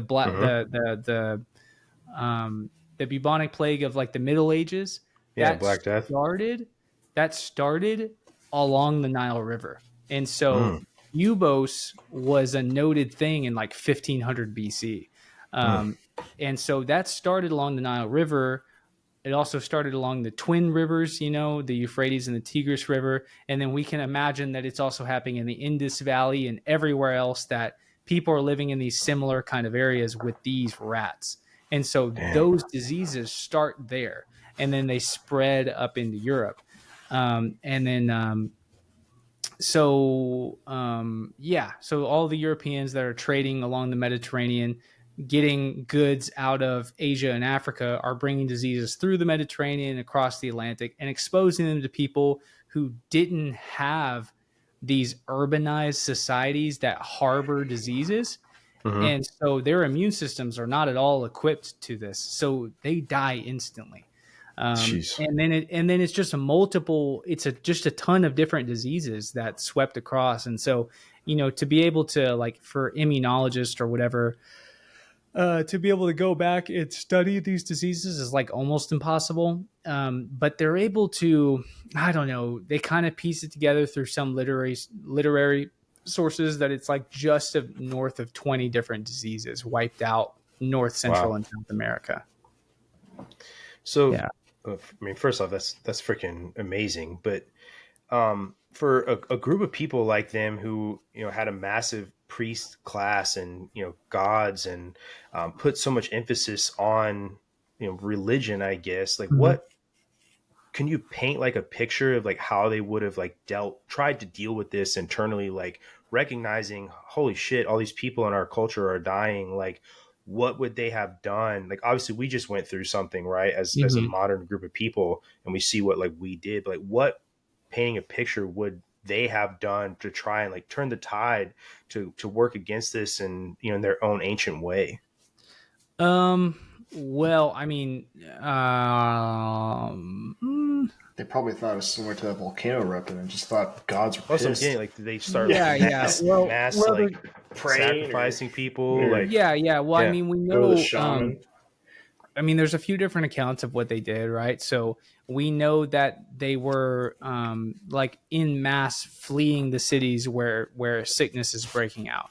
And when they're doing that, they're just bringing the sickness to other cities. Well, also what's happening are these Spaniards that are there are going, you know why you're all sick, right? You know why you're all dying, right? It's because you don't believe in Jesus. And so you need to convert to Christianity and you will be healed. And so to combat, you know, this sickness, they all became Christian, or they all became Catholic, you know? And so the Catholic Church needed new people to, you know, farm and go collect and mine gold and collect and mine, you know, good resources so they can send it back to Spain, because Spain is in the middle of all these different wars in Europe and they need income. So they're helping fund the Vatican Church as well. You know, that's a whole rabbit hole to go down. But yeah, I mean, a lot of them became Christian to try to escape the disease.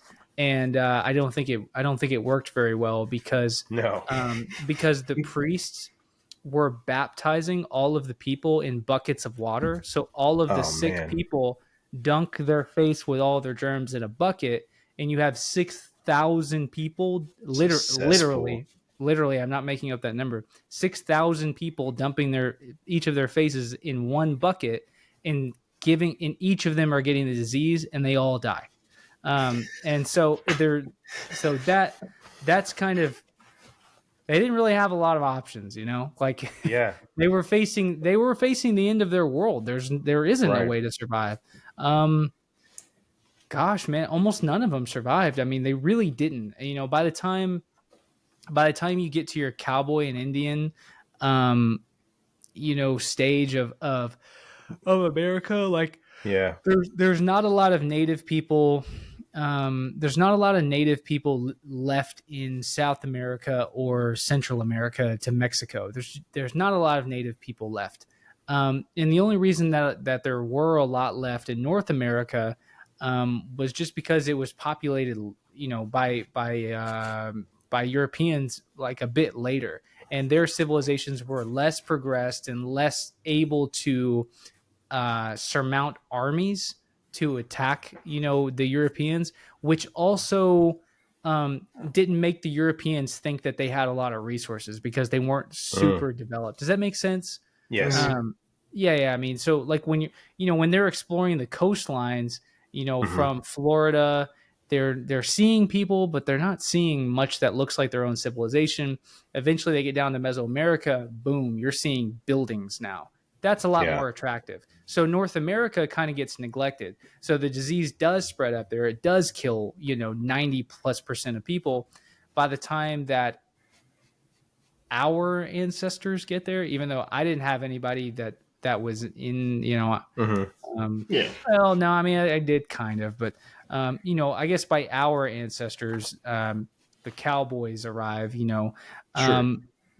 it's kind of more like you have the remnants of the Native Americans who lived here, that are at war with people who are establishing the colonies, and so then a lot of those natives are now, let's say we're in like the early 1800s or mid 1800s during the gold rush. So now Manifest Destiny, we're, sweeping over all of, what is modern day United States. A lot of the natives that are alive at that time, they have immunity. They're Right. at this point, they're okay. So now they're just clashing with, the colonists or, like the frontiersmen. And so that's, so their only option at that point. Also had like better immunity than, Say it again? I guess the Native Americans probably had better immunity than like the Central Americans and South Americans, just because they came like they came from Asia, like, technically they came across like that land bridge or whatever. Yeah. I don't think they came too far down or maybe intertwined with the Central Americans to some extent. Yeah. Well, and they're just the people who happen to survive. Okay. So Their North immunity was the America, good one. North America, European disease reached it eventually about over the course of about 100 years. It kind of crept up because when you're looking at Mexico as it connects to Texas, most of it is Chihuahuan desert, except for a little patch of green that attaches to Texas and then goes through Texas over to like Louisiana up into your green, southeastern United States, where a whole lot of people lived. So when disease reached there, and then you also have DeSoto that does his expeditions through there. So they were exposed to disease, and when they were exposed, they were all wiped out. Like more than 90% of them were wiped out. But they didn't pose the kind of threat where they needed where Europeans felt like they needed to commit like complete genocide on the population to get rid of the threat, if that makes sense. And I mean, they did that later on to North Americans, but North Americans just were given the chance to survive longer, and so they did. And so there were small pockets that survived all the disease, and eventually, their children's were immune to these diseases, had the same immunity now as Europeans. Now it's just a battle for territory, if that makes sense. So then, you get the stories of like the Apaches and the Comanches and just these little surviving tribes, that we think of as these big tribes. They were nothing. They were just the remnants. And they were fierce people too, so that's why they get this idea of like being savages. Well, yeah, dude, they literally just went through the end of the world. The only people left are the tough ones. And so, and I mean, there were other peaceful tribes. Maybe they weren't so much peaceful as they were just scared. But then, you get to your age of like, well, now either these natives are going to become white, essentially, they're going to become culturally white and assimilate into European society, or they're going to ambush, frontiersmen camps and steal their horses and guns. And now you have our iconic, the last stand for the West, you know what I mean? At least for natives to control their land. And so that's kind of from beginning to end, that's kind of their reaction to, I guess colonization. I mean, that word is so like radicalized nowadays, but that Definitely. was their reaction to colonization. Mhm. More so, I don't know. Colonization is like this. It's funny, like people attribute colonization to Western Europeans colonizing the Americas, Mhm. but they use colonizers or whatever as this like Yeah. strange slur, but like uh, I think you just mean conquerors, like Literally. literally anyone else that's ever existed. What's the difference between what they did and what Alexander the Great did? Right. There's no Nothing. difference at all. It's just conquest. That is the way of the world. Right. I don't know, that didn't have anything to do with what I was saying, but I use the word colonizer, or colonization. I don't normally use that because it's so trivialized nowadays. But Right. that would be like technically the right word to fit the time period, Yeah, no. So what you're saying reminds me of a quote by it's from Cormac McCarthy's book Blood Meridian. It says, "War has always been here. Before man was, war waited for him. The ultimate trade awaiting its ultimate practitioner." Yeah. And that's literally every civilization, every group of humans ever, whether it's resources, women, whatever, have always fought one another. It's like that movie. Remember what it is? It's like the ancient Sumerian word for war was a need for more cows. Like human Mhm. sees what human wants, human does what he needs to do to get it. It's like war Yep. happens in the primate world too. I mean, we are primates, but what I mean. That's Like what I was chimps go just to about war. to say. Yeah. That's what I was just about to say. Yeah, yeah. Like large primates, they gather together in Mhm. like communities, and they literally plan assaults and assassinations. Yeah, I like it. it's hardwired. If people believe, if people believe in like the traditional theory of evolution, which is probably wrong in some ways, whatever, but um, Yeah.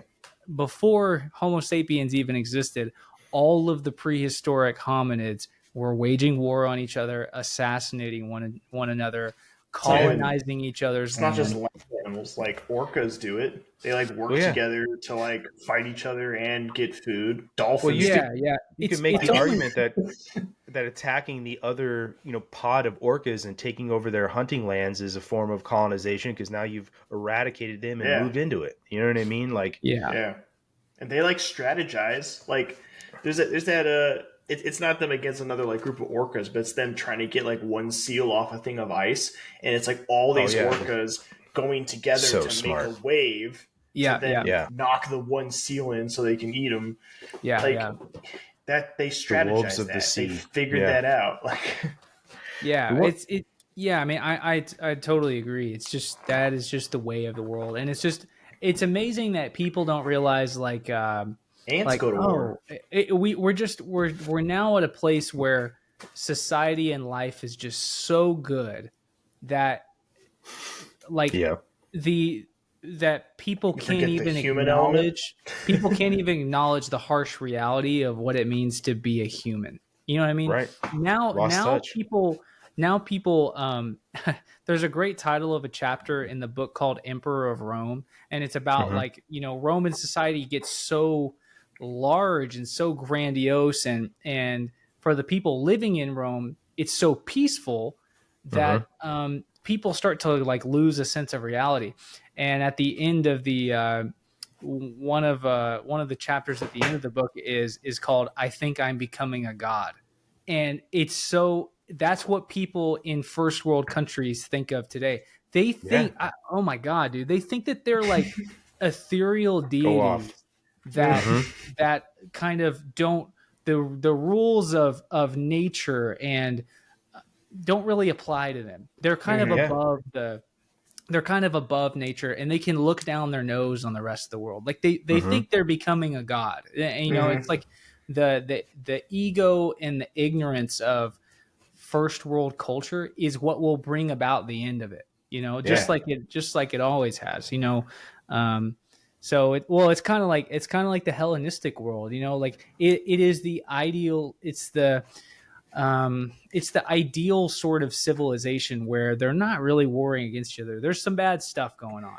There's assassination and poisoning and this, that, and the other, but it's not like this vicious waging war and collapsing empires against each other. But what happens?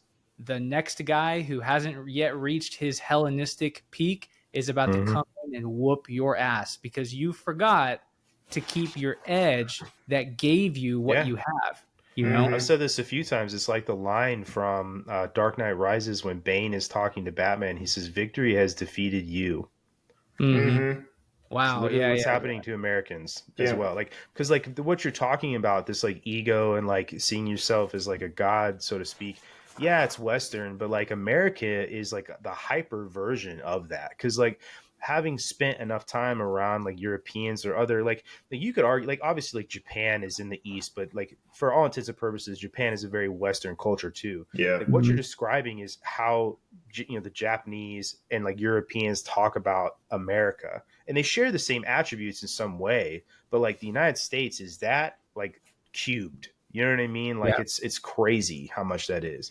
Like it just, and then like if we're saying like America is like the Rome of our time, like everything we do influences everybody else. Like these things spill over, and people critique us as a culture because our culture infiltrates their culture, and these are the things they complain about the United States. And it's There's and a I lot think of too. there's a Yeah, lot go of ahead, Zach. parallels between like ancient, 100%. like the fall of ancient Rome and like where the U.S. is today. Like Yeah. when ancient Rome was about to fall, they were like worried about like a lot of like more sexual stuff, like gender identity. Like they were going down that route, and then all of a sudden, they Invaders. fell because it's like similar to what's going on now, and Sure. it goes to that like quote where it's like strong men create Good times. easy Good times. times. Yeah, good times create Weak men create hard times. Hard create times create strong men. create strong men. Yeah. Yeah. Yeah. It's just that cycle over and over again. So Yeah. Well, and the phrase for like the rise and fall of civilization, it's like dawn to decadence to debauchery, and that's kind of how that's kind of how civilizations work. And I mean, Definitely. people talk about all the time that that the U.S. kind of reflects the rise and fall of Rome, which it does. Some ways. But Rome, I mean, like we were talking about earlier, it's really not the only example of that. I mean, there's just it's like every civilization, and Rome was, at one point they were the people coming in and conquering Hellenistic society that had taken over the world and then got comfortable. And then Rome came, and then Rome did the same thing. And what's interesting is the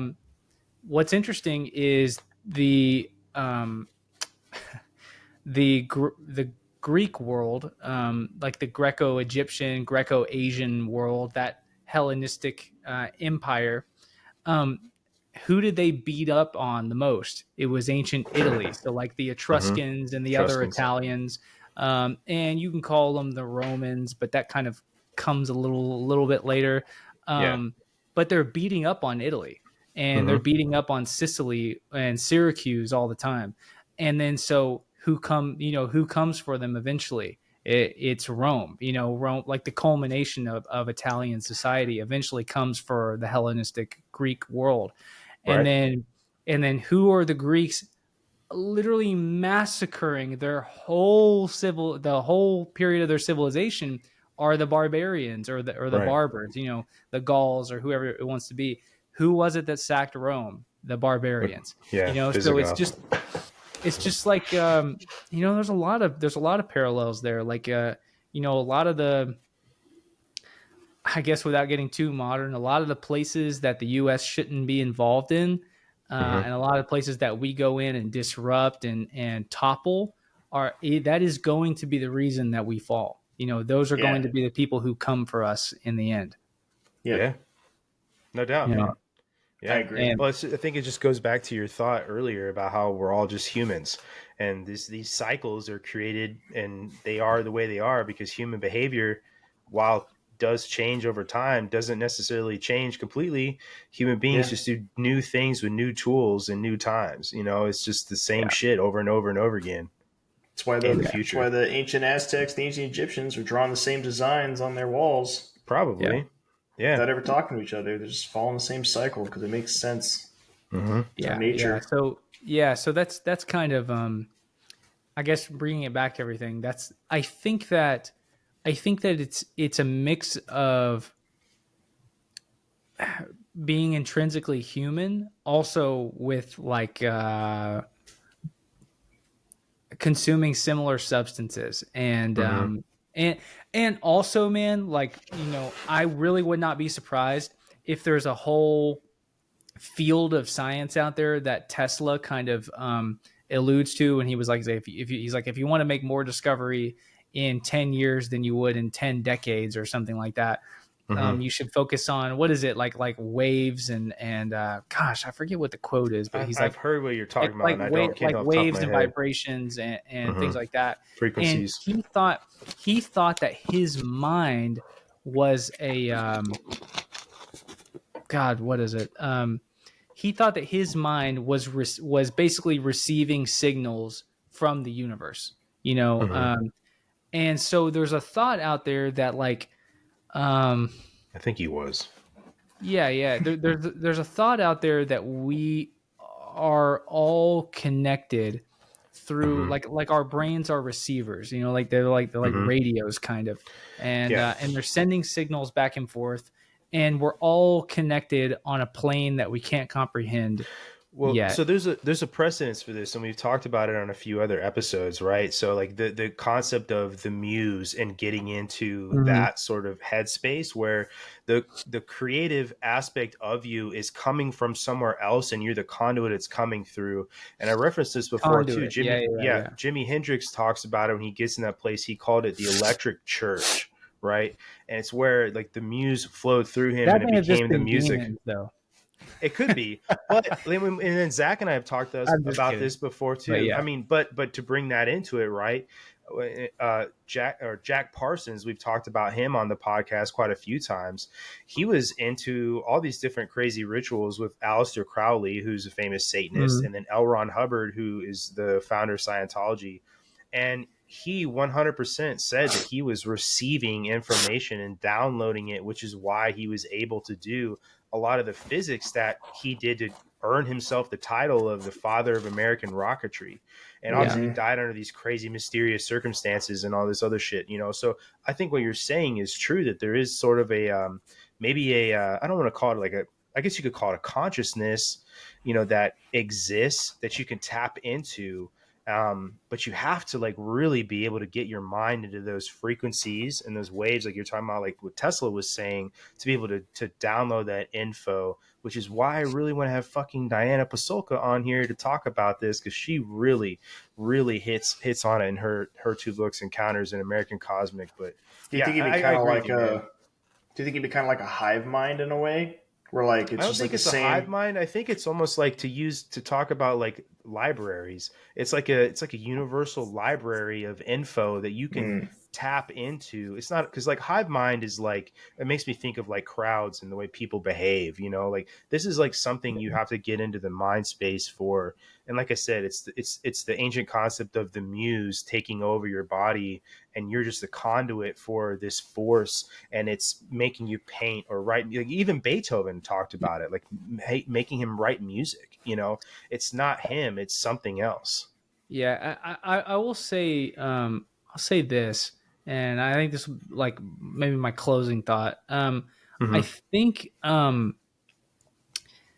I think in my life, as I don't know, as potentially vain as it is to say, um, when I was a kid, gosh, am I having deja vu? I feel like I touched on this the last time we spoke.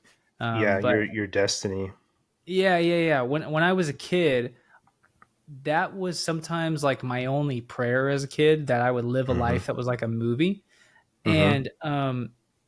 And and as I've set down this path of, like, I don't know, just making videos about ancient history, and I think I expressed the sentiment last time that it's a lot more personal to me than just making YouTube videos. It's like a journey that I'm going on, and it's Yeah. like this deep intrinsic like thing in my soul that like this ancient world like calls to me. I don't know. It's a strange thing. Um, everything that has unfolded, all the people I've met and all the connections that I've made, um, I don't know, as weird as it is to say, It's not weird, bro. I predicted all of it. I knew all of it would happen. Every single thing that's happened, even some of the things that are going on right now that I can't talk about, the way a lot of it has unraveled and the people that I've met and been exposed to, I predicted all of it. And I knew that all of it would happen. And it's kind of a weird thing because I'll like tell my wife like months before, you know, and not in just in a way, not in a kind of way that was like, oh, I know this is going to happen. It would just be, I'd be talking to her and be like, and I think that this could happen. And, you know, and I was kind of like predicting Manifest it all, destiny. but it was almost like, and you hear other people talk about this and I kind of believe it, was that I believed it so much that the world had to move out of my way because my will was stronger than the will of everyone else around me. And there was no other way that things were going to turn out because you know what I mean? Does that make any kind of sense? It was like I believe it so much that the world had to get out of my way. It I've had does moments because in my there. life like that. I wouldn't say my whole life has that, but there's definitely been times where I'm like, no, I'm just going to do this and get it done, and nothing's going to stop it, and it just falls into place. Isn't that crazy? I used to joke dude. that I had like I used to call it the best worst luck because like horrible things would happen, but then it would like rebound to be like the best possible outcome. Mhm. And it's like in that moment you're like, man, this really sucks. But then like you think about it and you're like, actually, never mind. Like if I had not done that worst thing hadn't happened, then this amazing thing wouldn't have happened. It's like It's like you're paying a cosmic debt to get something better on the other end. yeah. But dude, Luke, like for what you're talking about, man, it's you're not. There's a precedent for it through other people throughout history. Like think of like General Patton. Like the man literally thought he was a reincarnated Roman general, and just some of the things he wrote about and talked about, like it sounds exactly like what you're saying. Like I'm going to be this person. I'm going to do this. Like he just knew that this was his destiny. He saw himself commanding armies in World War II, and he saw him new, just like I've done this before. I've lived this before. This is my destiny. Yeah. I'm going to be victorious. And that just this like consciousness tapped into that, you know, kind of guided him into those things to where, and it gave him sort of that reassurance. And that may be that reassurance, like is what keeps you going to know that this is just going to happen and not give up on what you're talking about. It's like the Avatar state. You guys ever watch Avatar: The Last Airbender? Yeah. Do you know what I'm talking about? Yeah, when I was younger, yeah. Yeah, well, only the Avatar can do this, but like he can like get thoughts or feelings or interactions from his previous like avatars that go back. So maybe it's like the General Pat thing where like he can connect to his previous thing and get That's how he behaves from and ideas and everything. Well, and it's also, you know, when I say that, also in the back of my mind, I'm like, okay, well, also, it could just be that I have like brainwashed myself into believing that. So when I come into situations, it's a good thing, though. People see how confident you are about something, and then they trust you because most people aren't that confident, and then they go, okay, well, he thinks he can do it, and I don't think I can do it, so let's let him do it, and then you just get your way. You know what I mean? And so. Patton being an actual like psycho, but a brilliant general and like one of our best generals, but just a psycho. You know, I'm sure that a lot of people are like, okay, you go right along. You know, you go right along. I think, you know, eventually he was like stopped or forced out of the military or something. I don't know his history that well, but I think it's like. You know, nowadays, if I were to, you know, say I were to get on like a public forum nowadays and talk about that, a lot of people will go, well, I get what you're saying about how you feel like it's this deeper cosmic meaning, but really it's probably just your belief in yourself that gives you the motivation to keep going. And other people believe it too because you believe in yourself so much. So people move out of your way and you get your way. But all of the genius people all throughout ancient history that achieved so much all believed that there was a cosmic significance to things. Yes. And when I sit here and I'm staring, exactly. When I sit here and I'm thinking about the fact that I'm on this podcast talking to you guys, and I'm looking at the wall and I'm realizing that I am actually a living being and I'm not just this microphone.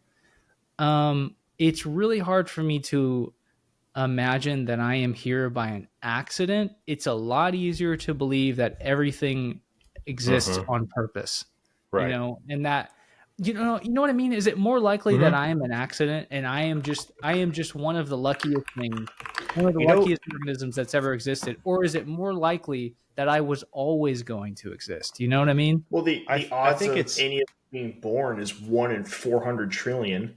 I think that it's a Yeah, combination exactly. of both, Luke, because energy never dies, right? It's Mhm. always Yeah. there. So to say like, and you could, this is almost like a pseudo religious conversation now, because you could talk about like reincarnation, so to speak, right? And Mhm. if your molecules and your energy, because that's all we are, is pretty much just water and electricity, has always been here on this planet in the universe, then like of course you've lived this before, and of course that you're manifesting your Yeah. your destiny and living it and all of this other stuff. But one of the best things I've heard, and I heard this recently, to talk about like people like thinking and like thinking your reality into existence, Mhm. is like obviously you're familiar with the concept of you are what you think, and you Yeah, become yeah. what you think. So when you pray, you're praying for something you want, right? And in everything in life, there is like a duality to it. Kind of was what Zach was talking about, like going through something shitty and getting something better is like paying a cosmic debt. When you worry about stuff, you're thinking about it in the same way that you do if you're praying for something you want or praying for something better. And so those thoughts, essentially, when you worry about negative shit, you're kind of praying for it in that way, because you're still tapping into the same Yeah, sort yeah, of of course, of wavelength course. that you are when you're praying for it. So I don't think there's a separation there between you thinking what you want or you thinking of, it's like that quote, right? You meet your destiny on the road to avoid it, right? Because you're worrying about it and in turn you're manifesting it. And whether that's because you're going to take the steps to get there either way or what, I think that the way that you feel, Luke, specifically is a positive way. And because of that, I don't think it's just your thoughts. I think that there's something else there, especially when you talk Mhm. about like some of the stuff we've talked about, like your grandfather and Mm-hmm. some of the other things you have going. Like I think that there is an aspect of like predetermination, even though that kind of goes against the concept of free will. But then also there's that aspect of total randomness that you're in it, because we're all just kind of colliding here in Yeah. life in general. Like what Zach was saying, like the odds of Mm-hmm. the three of us meeting at some point, whether it's over the internet or Zach and I meeting in a East African country, right, Mm-hmm. to make this happen. It's kind of fucking crazy. Yeah. Yeah, So yeah. Well, when you guys get your in-person studio, I want to be one of the I want to be like one of the maiden guests, like the one of the first yes, guests. That'd be if fun. Zach Would that moves line here, up within 23 episodes from now? Does that line either up? way, yeah. No, when Zach moves here, we'll have in person and we'll get Well, you we here, could bro. it doesn't have to be in order. We could just film it and then you put it out in like Yeah, the yeah, Right, yeah. right. But no, yes, absolutely, dude. I, I I would wanted love. to. We'll have you here, and you'll be in person. You can be like one of the maiden, like you said, dude. Yeah, Yeah, I absolutely. wanted Too to. fucking easy. We'll You're play Battlefront in talking. person. You're I Sorry, would talking Zach. love to and like Sorry, Zach. and Halo. split screen, Halo. like Okay. triple split screen where one Let's have like person the gets like the cardboard whole top. boxes and Yeah. shit. Like, Yeah, stop yeah, yeah. fucking screen looking, Luke.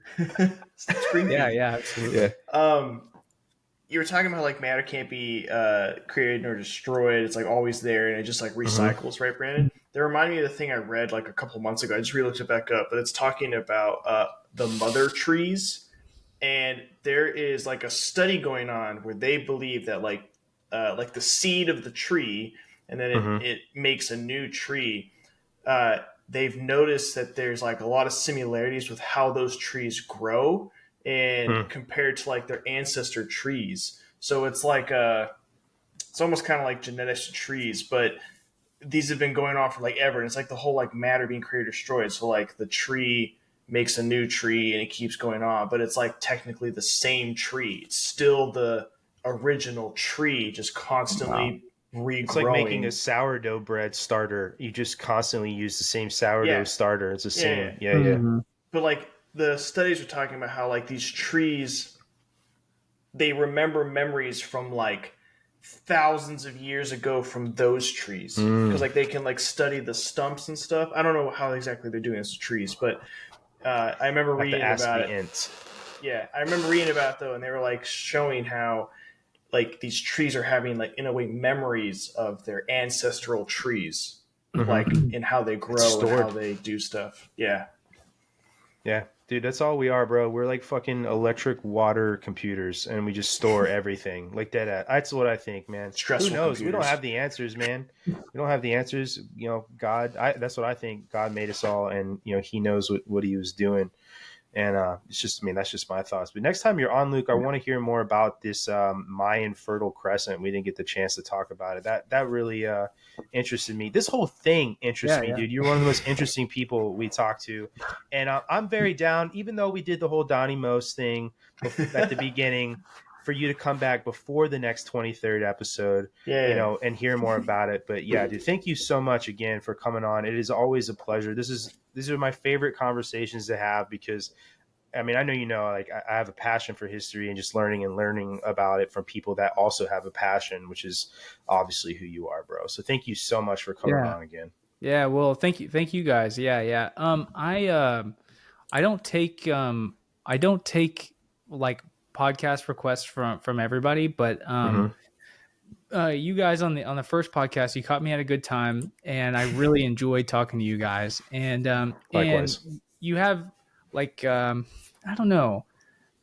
It's okay when people want to just like they don't know anything about my world at all and don't have like a whole lot of interest in it, but they just want to, I don't know, pick my brain for a couple hours or whatever. But yeah, talking to you guys, there's like a feedback. You know what I mean? There's you guys care about the world that I exist in as well. You know what I mean? It's definitely. It's interesting to you as I came with fire, you know, references. So yeah, so I'll always come back, and I'd like to be a regular guest. You know, it'd be Absolutely fun. You know, and definitely when you guys get the in-person studio, I would. It'd be fun to come out to California and hang out with you guys, and you know, go out to dinner. You know, whatever. Yeah, dude. I'll pick you up at the airport in the Raptor. Yeah, man, that'd be awesome, dude. We'll have to have like a Saturday night, like, you know, bros sitting in the living room with a bowl of fucking ice cream, just playing video games and talking shit, you know.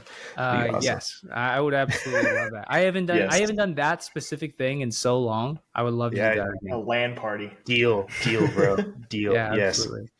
But cool, hey, man. thank you guys so much again, and we'll definitely come back on. Hell yeah. Well, thank you everybody for tuning in again to I Came with Fire podcast. And Zach, it's nice to see you back too. And you gents have a good night.